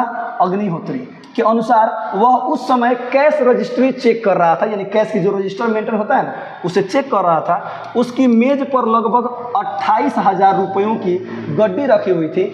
उस वक्त 11 से 2-3 मिनट ऊपर हुए होंगे, यानी 11:02-3 हो रहा होगा, सुनिएगा। तभी पिताजी वहाँ आ गए, यानी आए। उनके चेहरे पर धूल लगी हुई थी, ओह यानी कहीं गिरे हैं, सुनिएगा ध्यान से। उनके चेहरे पर धूल लगी हुई थी, चेहरा डरावना था और अचानक ही उन्होंने जोर से कुछ कहा था। अग्निहोत्री का कहना था कि, यानी कि अग्निहोत्री बता रहे हैं इनके पिताजी के बारे में, अग्निहोत्री का कहना था कि मैं अचानक डर गया। अमूमन ऐसे लोग बैंक के इतने भीतर कैशियर के टेबल तक नहीं पहुंचते, बिना कुछ बताए, बिना फॉर्म और बोले कैशियर के टेबल तक कोई नहीं पहुंचता है, जिस तरह से इनके पिताजी पहुंचते थे। सुनिएगा, अग्निहोत्री का कहना यह भी था कि अगर वह पिताजी को 1-8 मिनट पहले से अपनी ओर आता हुआ देख लेता तब शायद न डरता, वो तो डायरी मेंटेन कर रहा था, रजिस्टर मेंटेन कर रहा था, सुनिएगा। लेकिन हुआ यह कि वह पूरी तरह से कैश रजिस्ट्री के हिसाब किताब में डूबा हुआ था। तभी अचानक ही पिताजी ने आवाज़ निकाली और सिर उठाते ही उन्हें देख कर वह डर गया और चीख पड़ा। उसने घंटी भी बजा दी। बैंक में घंटी होता है, बताने पर जितना भी सेक्रेटरी होते हैं, गार्ड होते हैं ना, सब लोग दौड़ पड़ते हैं। सुनिएगा, बैंक के चपरासियों, 2 चौकीदारों और दूसरे कर्मचारियों को अनुसार अचानक ही कैशियर की चीख और घंटी की आवाज़ से वे सब चौंक गए और उस तरफ दौड़े। तब तक नेपाली चौकीदार थापा ने, सुनिएगा, नेपाली चौकीदार थापा, सब ऑब्जेक्टिव में काम करेगा, देखते चलिए। नेपाली चौकीदार थापा ने पिताजी को दबोच लिया, यानी कि पिताजी को पकड़ लिया, कोई चोर और ना हो, मुंह में मिट्टी भी लगा है, आगे देखिएगा, और मारता हुआ कॉमन रूम की तरफ ले जा रहा था, जिसमें सभी लोग रहते हैं, कॉमन रूम, उस तरफ ले जा रहा था। एक चपरासी राम किशोर, एक चपरासी और है राम किशोर, जिसकी उम्र 45 के आसपास थी, उसने कहा कि उसने समझा कि कोई शराबी दफ्तर में घुस आया है या पागल, और चूंकि उसकी ड्यूटी बैंक के मुख्य दरवाजे पर थी, इसलिए ब्रांच मैनेजर उसे चार्जशीट कर सकता था, निकाल सकता था, जो भी है। लेकिन हुआ यह कि जब पिताजी को मारा जा रहा था तभी उन्होंने अंग्रेजी में कुछ बोलना शुरू कर दिया, सुनिएगा, तभी उन्होंने अंग्रेजी में कुछ बोलना शुरू कर दिया। इसी वजह से चपरासियों का शक और भी बढ़ गया। इसी बीच शायद असिस्टेंट ब्रांच मैनेजर मेहता ने, असिस्टेंट ब्रांच मैनेजर कौन है? मेहता, सुनिएगा, मेहता ने यह कह दिया कि इस आदमी की अच्छी तरह से तलाशी ले लेना, तभी बाहर निकलने देना। वैसे चपरासी राम किशोर का कहना था, जो दूसरा चपरासी था राम किशोर का कहना था कि पिताजी का चेहरा अजीब तरह से डरावना हो गया था, उस पर धूल जमा हो गई थी और उल्टी की बांस आ रही थी। ओह, धतूरा पिए थे, याद आ रहा है ना, तो शायद उल्टी किए होंगे, उल्टी की बात आ रही थी। बैंक के चपरासियों ने पिताजी को ज़्यादा मारने पीटने की बात से इनकार किया। अब मान लीजिए कोई आकर पूछ रहा है कि पिताजी मान लो मरलो यहाँ से हाई सूट, तो कन्फर्म में पीटा होगा लोग, तो कोई कहेगा कि हम लोग ज़्यादा मारे थे ना, तन से 1-2 फाइट लगवा ले रहे हैं। सुनिएगा ध्यान से, इनकार किया। लेकिन बैंक के बाहर ठीक दरवाजे के पास जो पान की दुकान है, उसमें बैठने वाले बुन्नू, पान की दुकान पे कौन बैठा था? बुन्नू, जो बैंक के ठीक सामने है, समझिएगा, कहना था कि जब 11:30 बजे के आसपास पिताजी बैंक से बाहर आए तो उनके कपड़े फटे हुए थे, यानी कि जब बैंक से बाहर आए तो कपड़ा फट गया था, मैंने पिटाई हुई थी समझिएगा, और निचला होठ कट गया था जहाँ से खून भी निकल रहा था। आँखों के नीचे सूजन और कत्थई चकते थे, ऐसे चकते बाद में बैगनी या नीले पड़ जाते हैं। जब अखिया पर कोनो पिटाई उठाई देखा था कितना बढ़िया, खूब बढ़िया काजर है ना निचुइया कढ़ा जाला, देखते हैं ना, वैसा मतलब हो गया था, यानी कि पीटा था लोग बैंक में। आगे बढ़ते हैं, आगे लिखा है बाबू, इसके बाद, यानी इसके बाद कब, जब मतलब बैंक से आ रहे हैं, कपड़ा वपड़ा फट गया। बुन्नू जो पान का दुकान चला रहा है बैंक के सामने, वो बताता है इसके बाद यानी 11:30 बजे से लेकर 1 बजे के बीच पिताजी कहाँ कहाँ गए, इसके बारे में भी जानकारी नहीं मिलती है। हाँ, स्टेट बैंक के बाहर पान की दुकान लगाने वाले बुन्नू ने एक बात बताई थी, हालांकि इस बारे में वह पूरी तरह स्पष्ट नहीं था, या हो सकता है कि स्टेट बैंक के कर्मचारियों से डर की वजह से वह साफ साफ बतलाने से कतरा रहा हो, यानी कि भाई उसके बैंक के सामने उसको दुकान लगाना है, या पूरी तरह सच्चाई बता देंगे तब बैंक पे कोनो मान जगह पूछताछ होने लगेगा, तो कतरा रहा था, कहीं हमारा घाटा दो सब। तब सुनिएगा ध्यान से, बुन्नू ने बतलाया था कि स्टेट बैंक से बाहर निकलने पर शायद, वह शायद पर बहुत जोर डाल रहा था, शायद, हाँ शायद ऐसा हुआ होगा। सुनिएगा, शायद पिताजी ने कहा था कि उनके रुपए और कागजात बैंक के कर्मचारियों ने छीन लिए हैं। सुनिएगा, बैंक के कर्मचारियों ने छीन लिए हैं, लेकिन बुन्नू का कहना था कि हो सकता है कि पिताजी ने कोई और बात कही हो, क्योंकि वो ठीक ठीक से बोल नहीं पा रहे थे। उनका निचला होठ काफ़ी कट गया था, मुंह से लार भी बह रही थी, और उनका दिमाग सही नहीं था, उनका दिमाग काम नहीं कर रहा था। किनका? पिताजी का। आगे देखिए, आगे है बाबू, लिखा है, मेरा अंदाजा है कि इस समय तक पिताजी पर काढ़े का असर बहुत ज़्यादा हो चुका था। हालांकि पंडित राम अवतार इस बात से इनकार करते हैं। उनका कहना था कि धतूरे के बीज तो होली के दिनों में भांग के साथ भी घोटे जाते हैं, लेकिन कभी ऐसा नहीं होता कि आदमी पूरी तरह से पागल हो जाए। यानी पंडित राम अवतार दिलर ले कौन चीज धतूरा, तो इनकार करते रहे, भाई मर दे, भांग के धतूरा सही ना होला, वो तो होली में हमने के एकदम भांग के संग घोटा जला पिए नहीं सुन, ऐसा कभी नहीं होता कि आदमी पागल हो जाए। हाँ, तनी सा नशा हो जाता है, ये बात अलग है। पंडित राम अवतार का मानना है कि या तो तिरिच का जहर उस समय पिताजी के शरीर में चढ़ना शुरू हो गया था और उसका नशा उनके दिमाग तक पहुंचने लगा था। आगे बढ़ते हैं,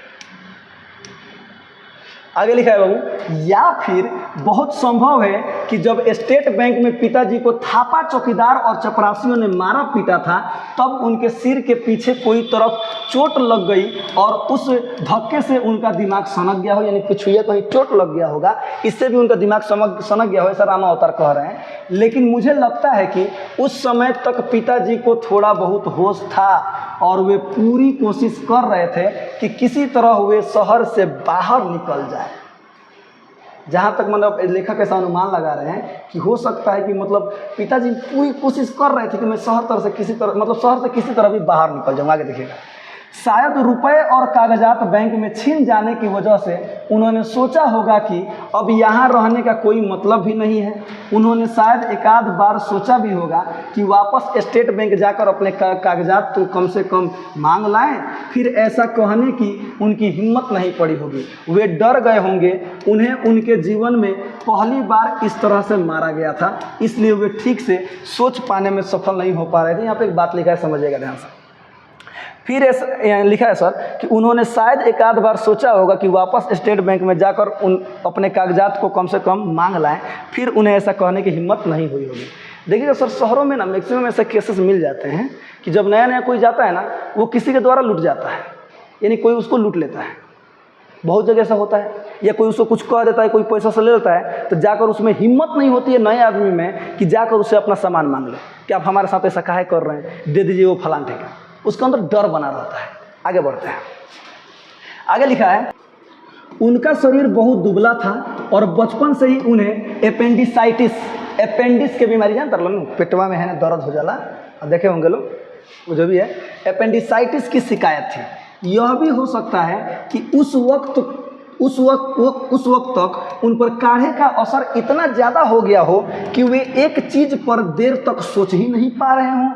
और दिमाग में हर पल पैदा होने वाले छोटे छोटे बुलबुलों जैसे विचारों या नए नए झटकों के वश में आकर इधर से उधर चल पड़े रहे हों। या ऐसा भी हो सकता है, यानी अनुमान लगा रहे हैं कि कहीं धतूरा का असर हो गया हो, इधर उधर भटक रहे हो, चल रहे हो, बात याद नहीं आ रही हो। आगे देखिएगा, लेकिन मैं यह जानता हूँ, मुझे अच्छी तरह से महसूस होता है कि उनके दिमाग में घर लौट आने और शहर से बाहर निकल जाने की बात एक अस्थाई, बार बार कहीं अंधेरे से उभरने वाली, भले ही बहुत क्षीण और बहुत धुंधली बात जरूर रही होगी। यानी बार बार उनके दिमाग में एक बात जरूर बन रहा होगा कि मुझे किसी तरह भी घर जाना है, मैं यहाँ से निकल जाना चाहता हूँ। सुनिएगा ध्यान से, अगला पैराग्राफ है बाबू।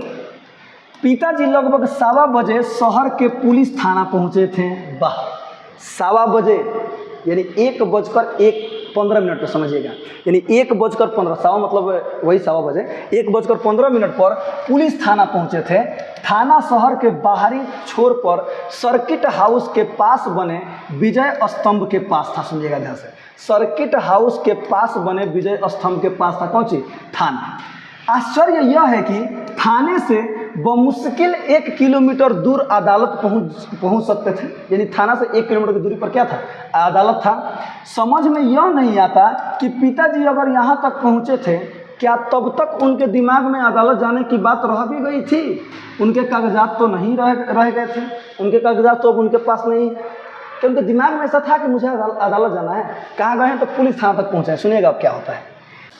थाने के SHO राघवेंद्र प्रताप सिंह, SHO जो थाना का इंचार्ज होता है ना, SHO का मतलब होता है स्टेशन हाउस ऑफिसर, जो भी है आगे देखिएगा। तो थाने के SHO राघवेंद्र प्रताप सिंह ने कहा कि उस वक्त 1:15 हुए थे, यानी कि 1:15 बजा था। वे घर से लाए गए टिफिन को खोलकर लंच लेने की तैयारी कर रहे थे, यानी कि खाना खाने की तैयारी कर रहे थे। आज टिफिन में पराठे के साथ करेले रखे हुए थे, यानी कि करेला आई रहे खाए खाती। अब देखिएगा, करेले वे खा नहीं पाते और इसी उलझन में थे कि अब क्या करें। तभी पिताजी वहां आए थे। उनके शरीर पर कमीज नहीं थी, पैंट फटी हुई थी। लगता था कि वे कहीं गिरे होंगे या किसी वाहन ने उन्हें टक्कर मारी होगी। थाने में उस वक्त एक ही सिपाही गजाधर प्रसाद शर्मा मौजूद था। अर्थात कौन है? वो राघवेंद्र प्रताप सिंह SHO हैं थाना के, और ये वो कौन है? सिपाही गजाधर प्रसाद शर्मा मौजूद था जब वहाँ पर लेखक के पिताजी मतलब पहुँचे हैं। देखिएगा, यानी कहानीकार कहानी में जो बताया गया। सिपाही का कहना था कि उसने सोचा कि शायद कोई भिखमंगा, देखिए क्या हालत हो गई है, कपड़ा फट गया है, पैंट फट गया है, शरीर पे कपड़ा नहीं है। सुनिएगा, यानी कि उनका कहना था कि उसने सोचा कि शायद कोई भिखमंगा थाने में घुस आया है। उसने आवाज़ भी दी, लेकिन पिताजी तब तक SHO राघवेंद्र प्रताप सिंह की टेबल तक पहुंच चुके थे। SHO ने कहा कि करेलों की वजह से वैसे भी उनका मूड ऑफ था। सुनेगा, यानी SHO ने कहा कि एगो तो करेला भेज ले भी हमारा खाए खाती, एगो तो मूड यहीं खराब हुआ, खाए से कम करेला खा नहीं ना, और ऊपर से वो आ गए हैं। आगे देखिएगा, 13 साल के विवाहित जीवन के बावजूद पत्नी यह नहीं जान पाई थी कि उन्हें कौन सी चीज़ें बिल्कुल नापसंद है। इतनी नापसंद कि वे उन चीज़ों से घृणा करते हैं। उन्होंने जैसे ही निवाला मुंह में रखा, पिताजी बिल्कुल उनके करीब पहुंच गए। पिताजी के चेहरे और कंधों के नीचे उल्टी लगी हुई थी, ओह, और उसकी बहुत तेज गंध उठ रही थी। आगे देखिएगा, SHO ने पूछा कि क्या बात है, तो जवाब में पिताजी ने जो कुछ कहा उसे समझना बहुत मुश्किल था। SHO राघवेंद्र प्रताप सिंह बाद में पछता रहे थे कि अगर उन्हें मालूम होता कि यह आदमी, यानी कि जिस आदमी का इस कहानी में पिताजी बनाया गया है, वह आदमी बकेली ग्राम का प्रधान का मतलब जो मुखिया होता है, सुनिएगा ध्यान से, बकेली ग्राम का प्रधान और भूतपूर्व अध्यापक भी है, तो वे उसे थाने में ही कम से कम 2-4 घंटे बिठा लेते। यानी बाद में जब पूछताछ चल रही है कि पिताजी कहाँ हैं, कहाँ गए हैं, तो थाना में पहुँचे हैं, तो थाना में इनको बाद में अफसोस हो रहा है राघवेंद्र प्रताप को कि यदि मुझे पता होता कि जो आए हैं ये बकेली ग्राम के प्रधान हैं, भूतपूर्व अध्यापक भी हैं, यानी अध्यापक भी रह चुके हैं, तो मैं इन्हें थाने में ही कम से कम बैठा लेता। सुनिएगा, यहाँ पर एक बात कहा गया है कि पिताजी जो भी कुछ बोल रहे हैं ना, किसी को समझ में नहीं आ रहा है। इस मीनिंग को आप समझ रहे हैं? आप कुछ भी शहर के बारे में किसी को बोलिए ना, जो मतलब कमाने जाना चाहते हो, उसको समझ में नहीं आता है। वो कहता है ना, ऐसा कोनो बातें नहीं है ना, अरे हम जैबे कर, ऐसा ऐसा यही बात यहाँ पर बताना चाहते हैं, समझिएगा ठीक से। आगे है बाहर न जाने देते हैं, यानी कि उनके पिताजी को थाने में बैठा लेते हैं और बाहर न जाने देते। यदि पहले पता होता तब, फिर से देख लीजिए, बकेली ग्राम का प्रधान और भूतपूर्व अध्यापक। लेकिन उस समय उन्हें लगा कि यह कोई पागल है और उन्हें खाते हुए देखकर यहाँ तक घुस आया है, इसलिए उन्होंने सिपाही गजाधर शर्मा को गुस्से में आवाज़ दी। सिपाही पिताजी को घसीटता हुआ बाहर ले गया। गजाधर शर्मा का कहना था कि उसने पिताजी के साथ कोई मारपीट नहीं की थी और उसने देखा कि जब वे थाने आए थे तब उनका निचला होठ भी कटा था, बैंक में पिटाए थे, याद है, होठ भी कटा था। ठुड्डी पर कहीं रगड़ा खाकर गिरने से खरोच के निशान थे, ठुड्डी पर मतलब निशान हो गया था। और कुहनियाँ छिली हुई थी, वे कहीं माने वो कहीं ना कहीं गिरे जरूर होंगे। ऐसा कौन बता रहे थे? तो गजाधर शर्मा बता रहा था। आगे देखिए, पुलिस लोग कितना बढ़िया व्यवहार कर रहा, सभी लोग जान रहे हैं, अच्छा व्यवहार करते हैं, जो भी है देख लीजिए। आगे देखिए, आगे लिखा है, यह कोई नहीं जानता कि थाने से निकलकर लगभग 1.5 घंटे पिताजी कहाँ कहाँ भटकते रहे। सुबह 10:07 पर जब वे शहर आए थे और मिनरवा टॉकीज के पास वाले चौराहे पर ट्रैक्टर से उतरे थे, तब से लेकर अब तक उन्होंने कहीं पानी पिया था या नहीं, इसे जानना मुश्किल है। इसकी संभावना भी कम ही बनती है। हो सकता है तब तक उनका दिमाग इस काबिल न रह गया हो कि वे प्यास को भी याद रख सके। लेकिन अगर वे पुलिस थाने तक पहुँचे तो उनके मस्तिष्क में नशे के बावजूद कहीं बहुत कमज़ोर सा अंधेरे में डूबा हुआ यह ख्याल रहा होगा कि वे किसी तरह अपने गांव का रास्ता वहां पूछ लें, या उस ट्रैक्टर का पता पूछें, या फिर रुपए और अदालती कागजात छिन जाने की रिपोर्ट वहां लिखा दें। शायद इसलिए पुलिस स्टेशन गए होंगे। आगे देखिए, यह सोचने के करीब पहुंचना ही बुरी तरह से बेचैन कर डालने वाला कि उस समय पिताजी सिर्फ तिरिच के जहर और धतूरे के नशे के खिलाफ ही नहीं लड़ रहे थे, बल्कि हमारे मकान को बचाने की चिंता भी कहीं न कहीं उनके नशे के नींद में से बार बार सिर उठा रही थी। शायद उन्हें अब तक यह लगने लगा हो कि यह सब कुछ जो हो रहा है सिर्फ एक सपना है। पिताजी इससे जागने और बाहर निकलने की कोशिश करते रहे होंगे। ध्यान दीजिएगा, आगे बढ़ते हैं।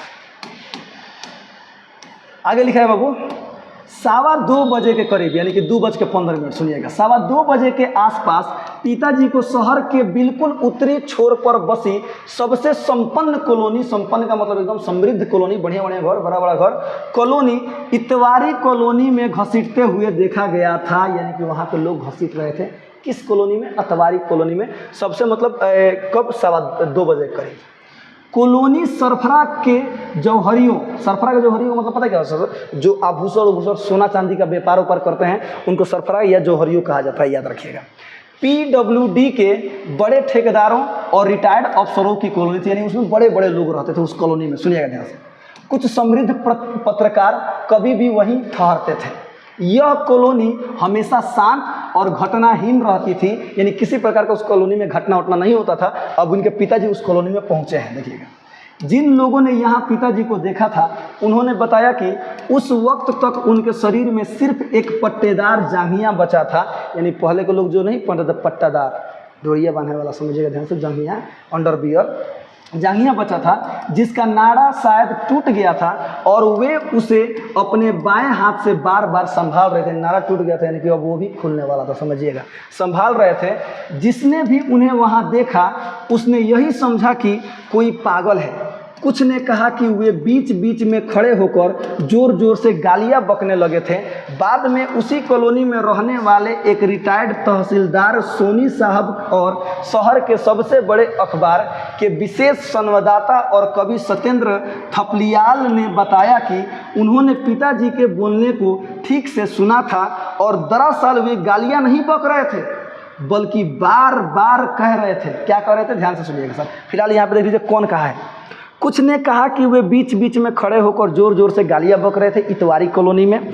बाद में उसी कॉलोनी में रहने वाला एक रिटायर्ड तहसीलदार, सुनिएगा, सोनी साहब, कौन? सोनी साहब और शहर के सबसे बड़े अखबार के विशेष संवाददाता, शहर के सबसे बड़े अखबार के विशेष संवाददाता और कवि शैलेंद्र थपलिया, कौन?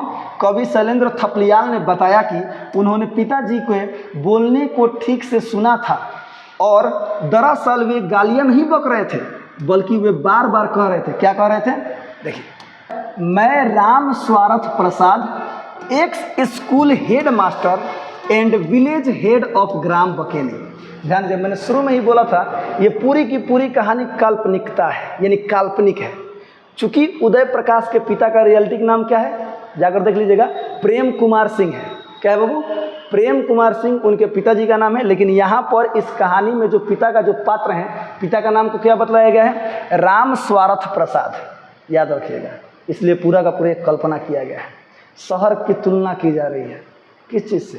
तिरिस से, कि शहर देखिए तिरिस इतना जहरीला है, देखिए शहर में क्या क्या हो रहा है। आगे बढ़िए, अभी तो और खतरनाक बात होने वाला है। देखिएगा, मैं Ram Swarth Prasad, ex school headmaster and village head of ग्राम बकेली, यानी कि मैं राम स्वार्थ प्रसाद हूँ, यानी कि एक्स स्कूल हेड में, यानी स्कूल का हेड मास्टर रह चुका हूँ, और विलेज हेड ऑफ ग्राम बकेली, यानी कि ग्राम बकेली का हेड भी हूँ। ठीक है, ऐसा वो बार बार बोल रहे थे। आगे देखिएगा, ये कौन बताया?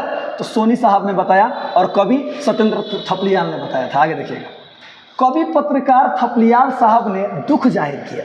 दरअसल उसी समय वे अमेरिकी दूतावास के किसी खास पार्टी में संगीत सुनने दिल्ली जा रहे थे, इसलिए जल्दबाजी में वो चले गए। सुनिएगा, अमेरिकी दूतावास, दूतावास का मतलब होता है जो कहीं दूर से आते हैं उनको और कहीं पर उनको मतलब बैठाया जाता है, आवाज़ जैसे उसको दूतावास बोलते हैं। तो अमेरिका से कोई आए थे, ठीक है, वहाँ पे संगीत वाला पार्टी होने वाला था, तो वहाँ पर क्या चले गए? कौन?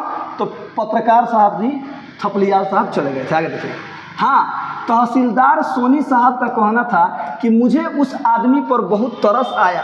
किस आदमी पर?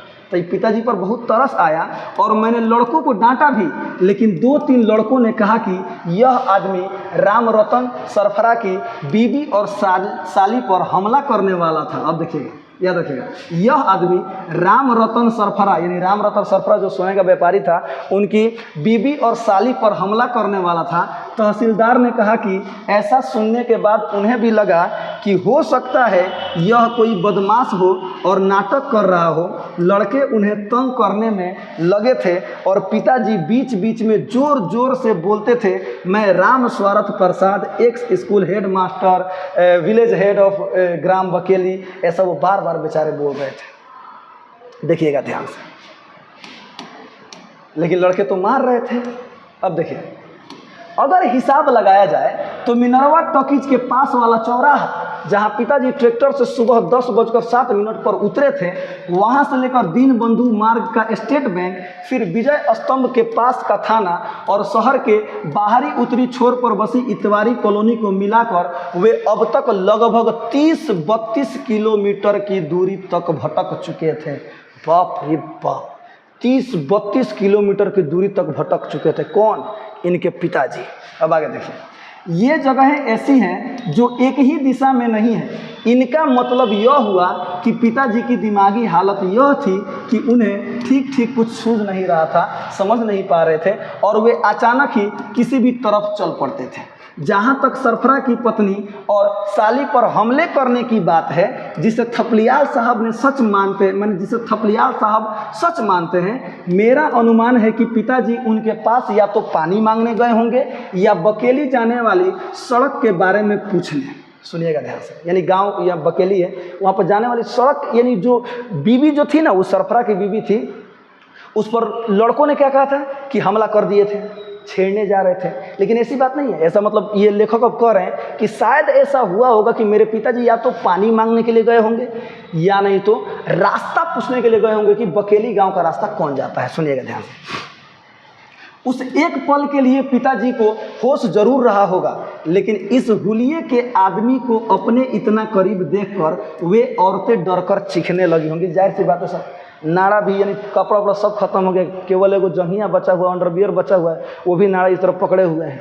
सुनिएगा ध्यान से, इस पर किसी को भी शक होगा। आगे देखिए, वैसे पिताजी की दाहिनी आंख के ऊपर भौं पर जो चोट लगी थी और जिसका खून सिर कर उनकी आंख पर आने लगा था, वह चोट उनको इतवारी कॉलोनी में ही लगी थी। यानी उनके ना यहाँ पर भी चोट लग गया है आंख पर और वहाँ से खून बहकर भी आया। सुनिएगा, इतवारी कॉलोनी में ही लगी थी, क्योंकि बाद में लोगों ने बताया कि लड़के बीच बीच बीच में ढेले मार रहे थे। ओह, बीच बीच में पिताजी को क्या मार रहे थे? ढेले मार रहे थे। अर्थात शहर में हर जगह लोगों को चोट खानी पड़ती है, वही मीनिंग है। देखते चलिए आगे बढ़, पहले कहानी पढ़ लेते हैं, सुनिएगा ध्यान से।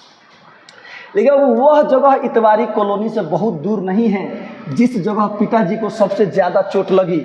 नेशनल रेस्टोरेंट नाम के एक रास्ते से ढाबे के सामने की खाली जगह पर पिताजी गिर गए थे। अब देखिएगा, अब एक जगह और आया।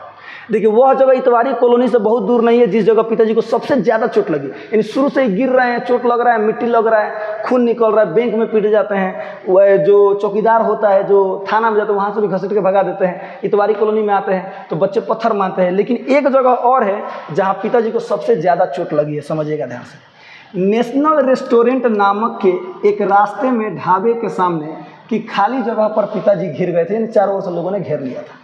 इतवारी कॉलोनी से लड़कों का जो झुंड उनके पीछे पड़ गया था, उनमें कुछ बड़ी उम्र के लड़के भी शामिल हो गए थे।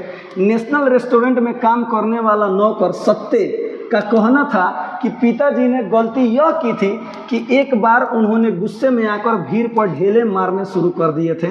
शायद उन्हीं का एक बड़ा सा ढेला 7-8 साल के लड़के विकी अग्रवाल को लग गया था, जिसे बाद में कई टाके लगे थे। सत्ते का कहना था कि इसके बाद झुंड ज़्यादा खतरनाक हो गया था। वे हल्ला मचा रहे थे और हर तरफ से पिताजी पर पत्थर मार रहे थे।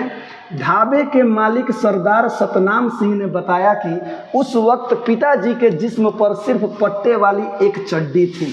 सुनिएगा ध्यान से, यहाँ पे एक नाम आया सर, ढाबे के मालिक सरदार सतनाम सिंह ने बताया कि उस वक्त तक, यानी जब बच्चे ढेले मार रहे थे, माने पिताजी को पिटाई कर रहे थे, माने पत्थर मार रहे थे, उनके सिर्फ पट्टे वाली एक चड्डी बची थी। सुनिएगा, दुबले शरीर की हड्डियां और छाती के सफ़ेद बाल दिख रहे थे।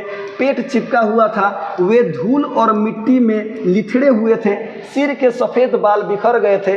दाहिनी आंख के ऊपर से और निचले होठ से खून बह रहा था। सतनाम सिंह ने दुख और पछतावे के साथ कहा, मेरे को क्या मालूम था कि यह आदमी सीधा साधा इज्जतदार साख रसूख, सुनिएगा, ये होता है साख रसूख का इंसान है और नसीब के फेर में इसकी ये हालत हो गई है। वैसे ढाबे में कप प्लेट धोने वाले नौकर हरी का कहना था कि बीच बीच में पिताजी भीड़ को अंड बंड गालियाँ देकर ढेले मारने लगते थे। आओ ससुरो, आओ मारो सो, माने बीच में गालियाँ देने लगते थे। अब देखिएगा, एक एक को मार डालूंगा, डैश वालों, माने गाली दे रहे थे उनके पिताजी, तुम्हारी डैश की डैश, तुम्हारी नहीं डैश। सुनिएगा, लेकिन मुझे संदेह है कि पिताजी ने ऐसी कोई गाली दी होगी।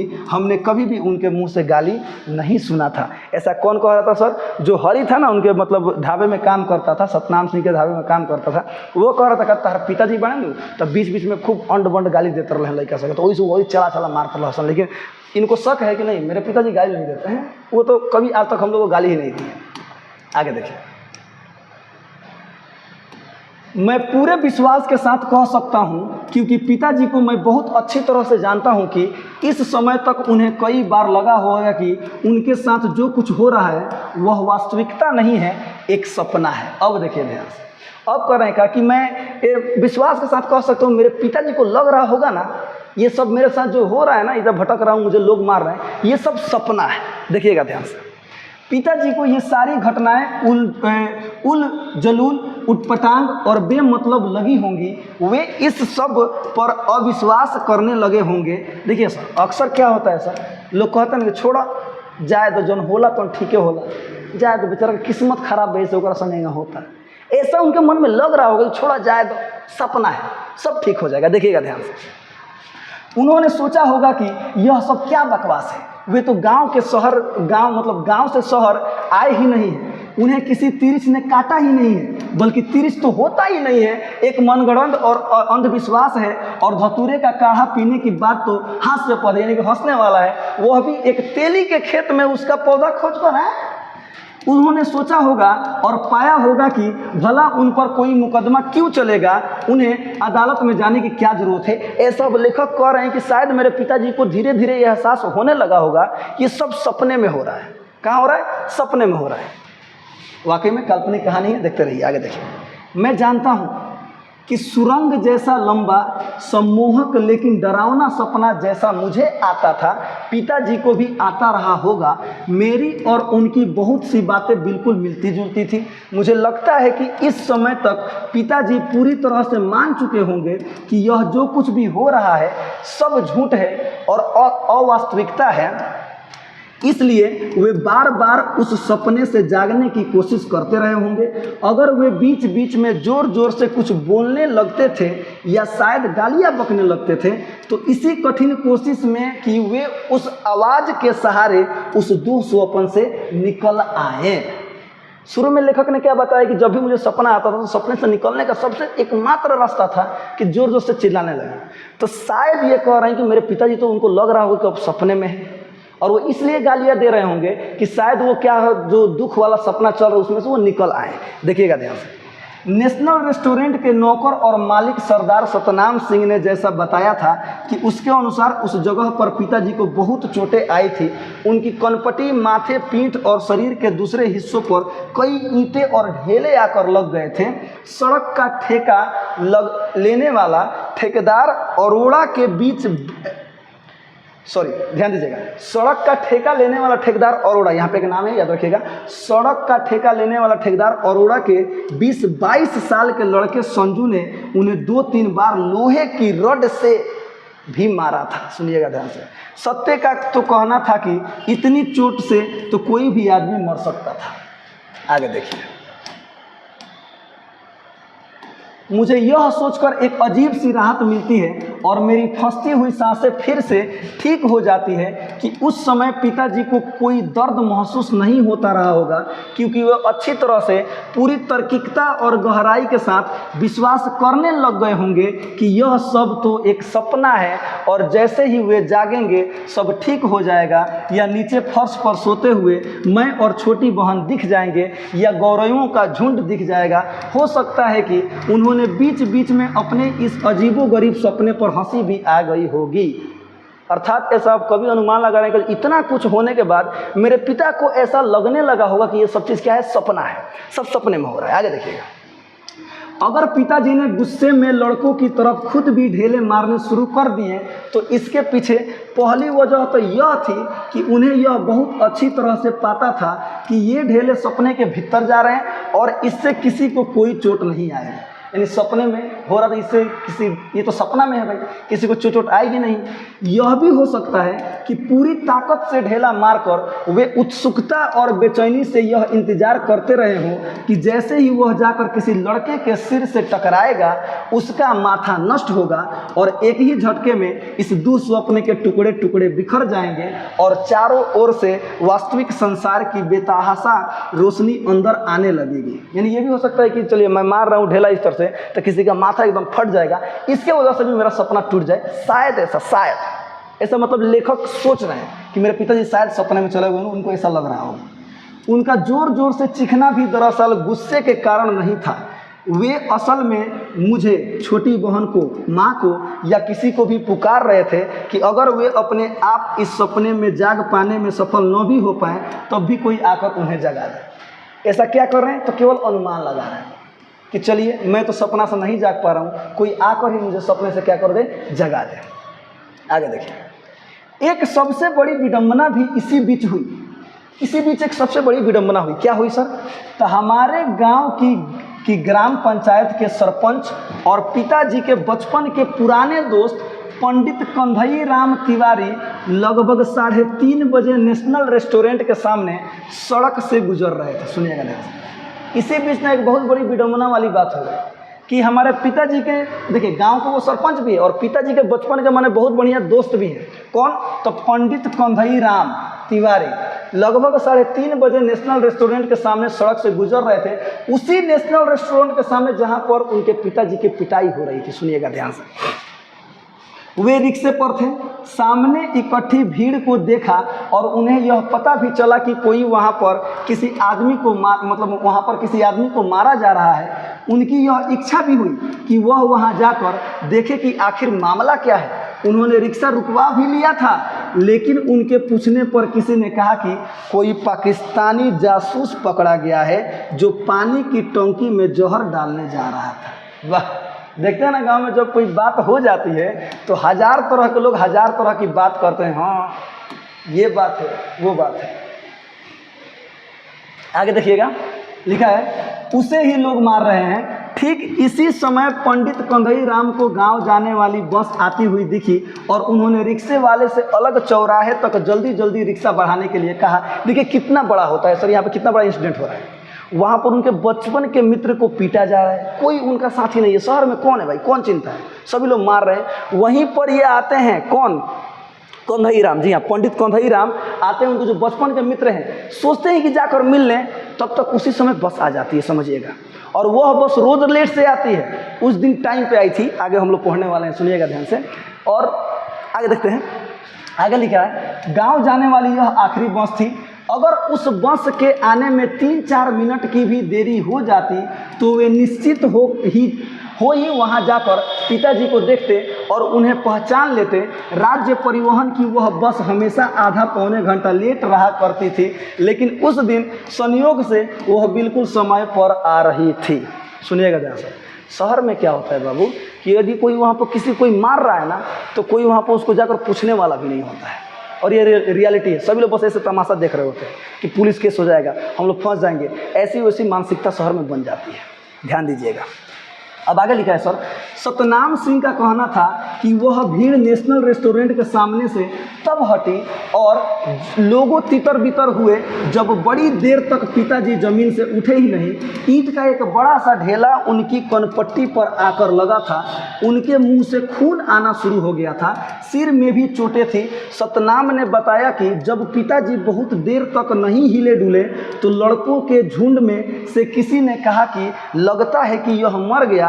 जब भीड़ छटने के 10-15 मिनट बाद भी पिताजी नहीं हिले डुले तो सतनाम सिंह ने सत्ते से कहा, यानी वहाँ पर जो होटल पे काम करता था, सत्ते से कहा कि वह उनके मुंह में पानी के छींटे मार कर देखे कि वे सिर्फ बेहोश है तो हो सकता है कि वे उठ जाएं। लेकिन सत्ते पुलिस की वजह से डर रहा था। बाद में सतनाम सिंह ने खुद ही एक बाल्टी पानी उनके ऊपर डाला था। दूर से पानी डालने के कारण जमीन की मिट्टी गीली होकर पिताजी के शरीर से लिथड़ गई थी। सुनिएगा ध्यान से सर, यहाँ पर कहते हैं एक मित्र हैं, आते हैं, उनसे नहीं मिल पाते क्योंकि बस उस दिन समय पर आ जाती है।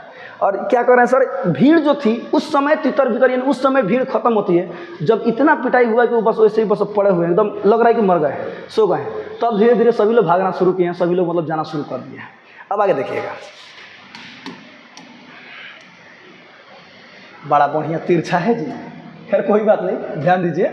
आगे लिखा है सरदार सतनाम सिंह और सत्ते दोनों का कहना था कि लगभग 5 बजे तक पिताजी उसी जगह पर पड़े हुए थे। 5 बज रहा है, 5 बजे तक पिताजी उसी जगह पर पड़े हुए थे, तब तक पुलिस नहीं आई थी। फिर सतनाम सिंह ने सोचा कि कहीं उसे पंचनामा और गवाही वगैरह में न फंसना पड़ जाए, इसलिए उसने ढाबा बंद कर दिया और डिलाइट टॉकीज में आन मिलो सजना फिल्म देखने चला गया। कौन, सतनाम सिंह और ही पटिया रहे सत्ता, चले गए कि कहीं पुलिस झंझट में केस में मत फंस पड़ो। वैसे दुकान बंद किया और भाग गया। लेकिन क्या बताइए, ऐसा देहात में होता है, ऐसा शहर में होता है, नहीं होता है।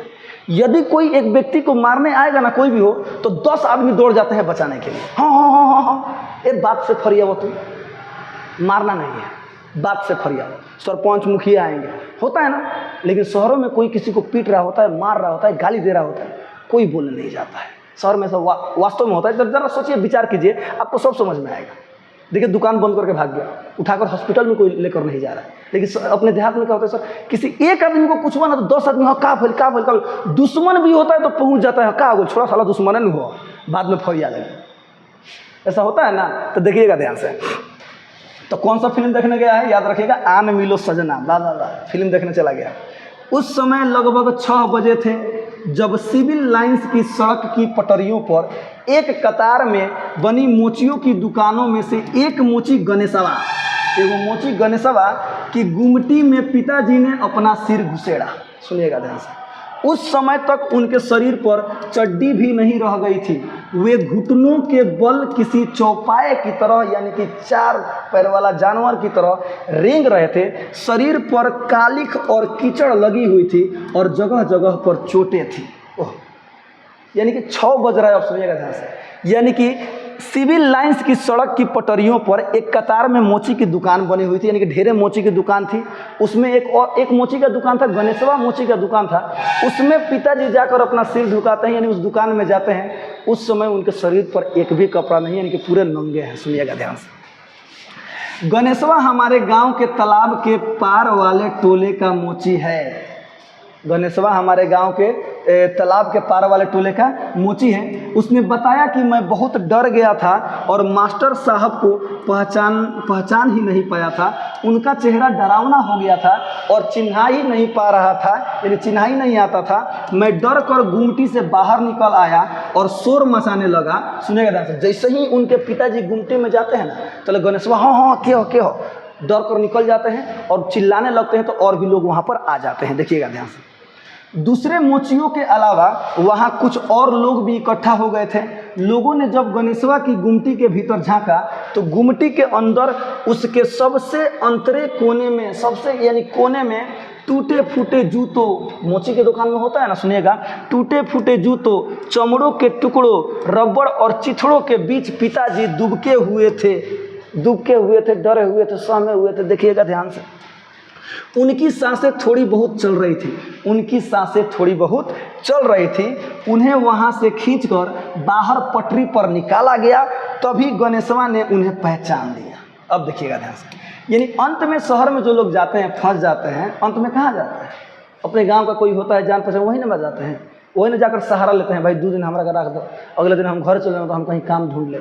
ऐसा जो शहर जाते हैं ना, उनसे पूछेगा, वो बताएंगे। ऐसा होता है। अब आगे देखिएगा। अंत में गणेशवा उन्हें पहचान लेता है। सुनिएगा, किधर गया? सॉरी, हाँ, पहचान लिया। गणेशवा का कहना था कि उसने पिताजी के कान में कुछ आवाज़ें भी लगाईं, लेकिन वे कुछ बोल नहीं पा रहे थे। बहुत देर बाद उन्होंने राम स्वार्थ प्रसाद, हेड ऑफ ग्राम बकेली, यही ग्राम हेड ऑफ बकेली, ऐसा कुछ बोल रहा था ना, एक्स स्कूल हेडमास्टर। सुनिएगा, बकेली जैसा कुछ कहा, मतलब कुछ कह रहे थे, फिर चुप हो गए थे। अब देखिए, पिताजी की मृत्यु 6:15 बजे के आसपास हुई थी, अर्थात अंत में पिताजी मर जाते हैं। अब देखिए, तारीख थी 17 मई 1972। 24 घंटे, सुनिएगा ध्यान से, 24 घंटे पहले लगभग इसी वक्त उन्हें जंगल में तिरिस ने काटा था। अब देखिएगा, यानी 16 मई को तिरिस ने ठीक इसी 6:15 बजे करीब जंगल में उन्हें तिरिस ने काटा था। अब आगे देखिएगा, 24 घंटे पहले पिताजी की इन घटनाओं और इस मृत्यु का अनुमान कर सकते थे। अर्थात लिखा है 24 घंटे पहले क्या पिताजी इन घटनाओं और मृत्यु का अनुमान कर सकते थे? क्या कोई जानता है सर आगे हमारे साथ क्या होने वाला है? कोई नहीं जानता है। समझिएगा ठीक से। पिताजी का शव शहर के मुर्दा घर में पुलिस ने रखवा दिया था। शव यानी कि मरा हुआ शरीर मुर्दा घर में पुलिस ने रखवा दिया था।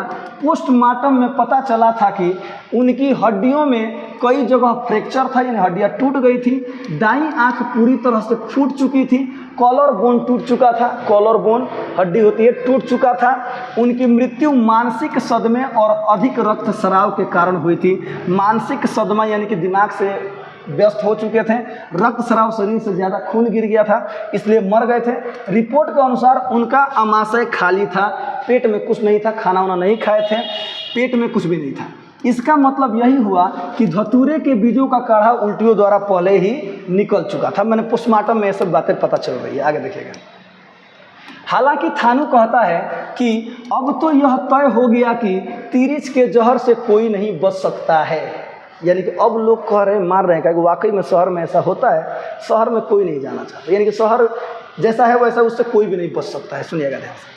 ठीक 24 घंटे बाद उसने अपना करिश्मा दिखाया और पिता की मृत्यु होगी। किसने? तिरिच के जहर में। सुनिएगा, पंडित राम अवतार भी यही कहते हैं। हो सकता है कि पंडित राम अवतार इसलिए ऐसा कहते हैं कि वे खुद को विश्वास दिलाना चाहते हैं कि धतूरे के काढ़े का पिताजी की मृत्यु से कोई संबंध नहीं था। हाँ, यहाँ पर राम अवतार ने धतूरा का बीज दिया था, हो सकता नशा गया था, इससे वो अपने आप को दूर रखना चाहते हैं। कौन? तो राम अवतार।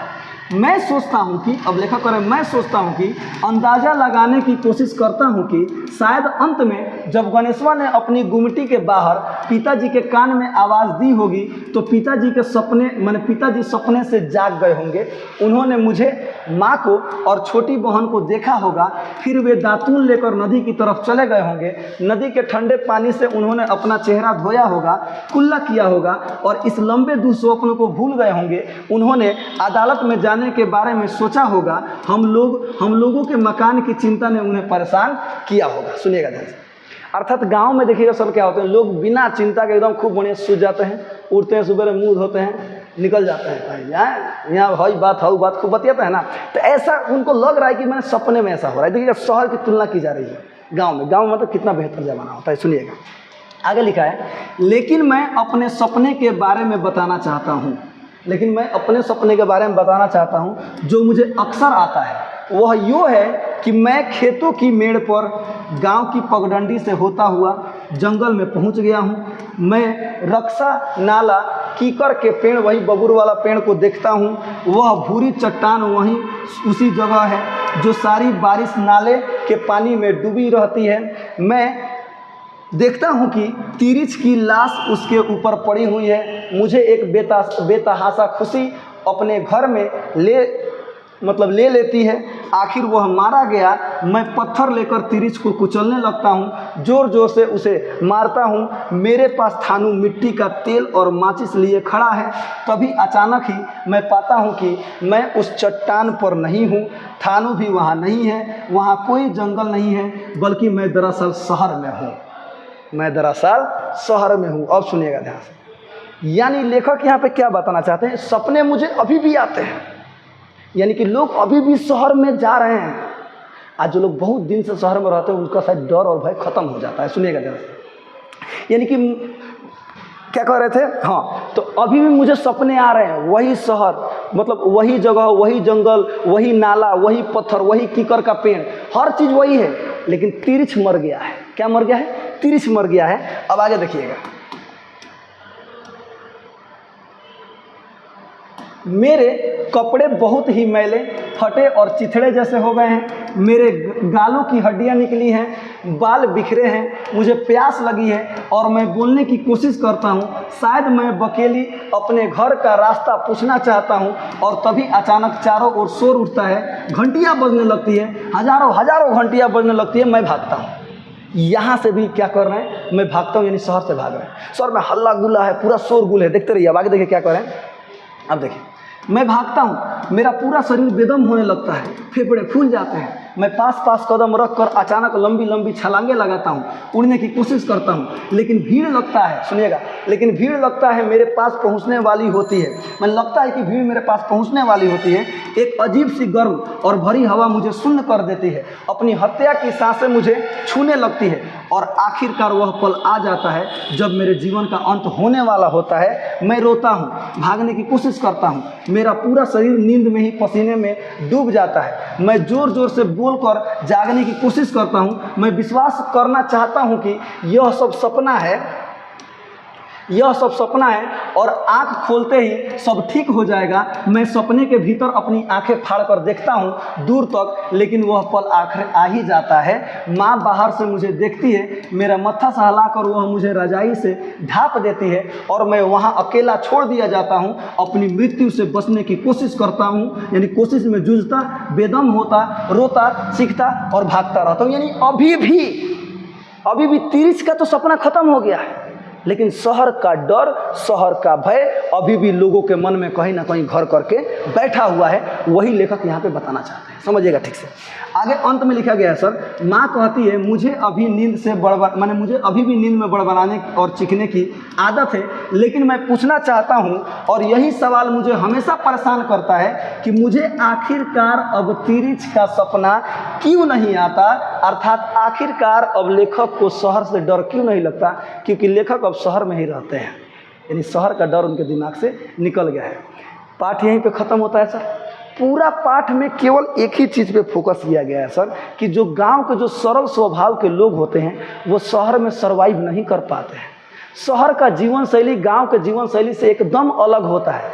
चूँकि ये यथार्थवाद यानी जादुई यथार्थ की कहानी की तरह प्रस्तुत किया गया है ताकि हम समझ सकें। इतनी गहराई है, इतना इतना मतलब खतरनाक अर्थ है इस कहानी का। इस कहानी का और भी बेजोड़ अर्थ क्वेश्चन आंसर में देखने को मिलेगा।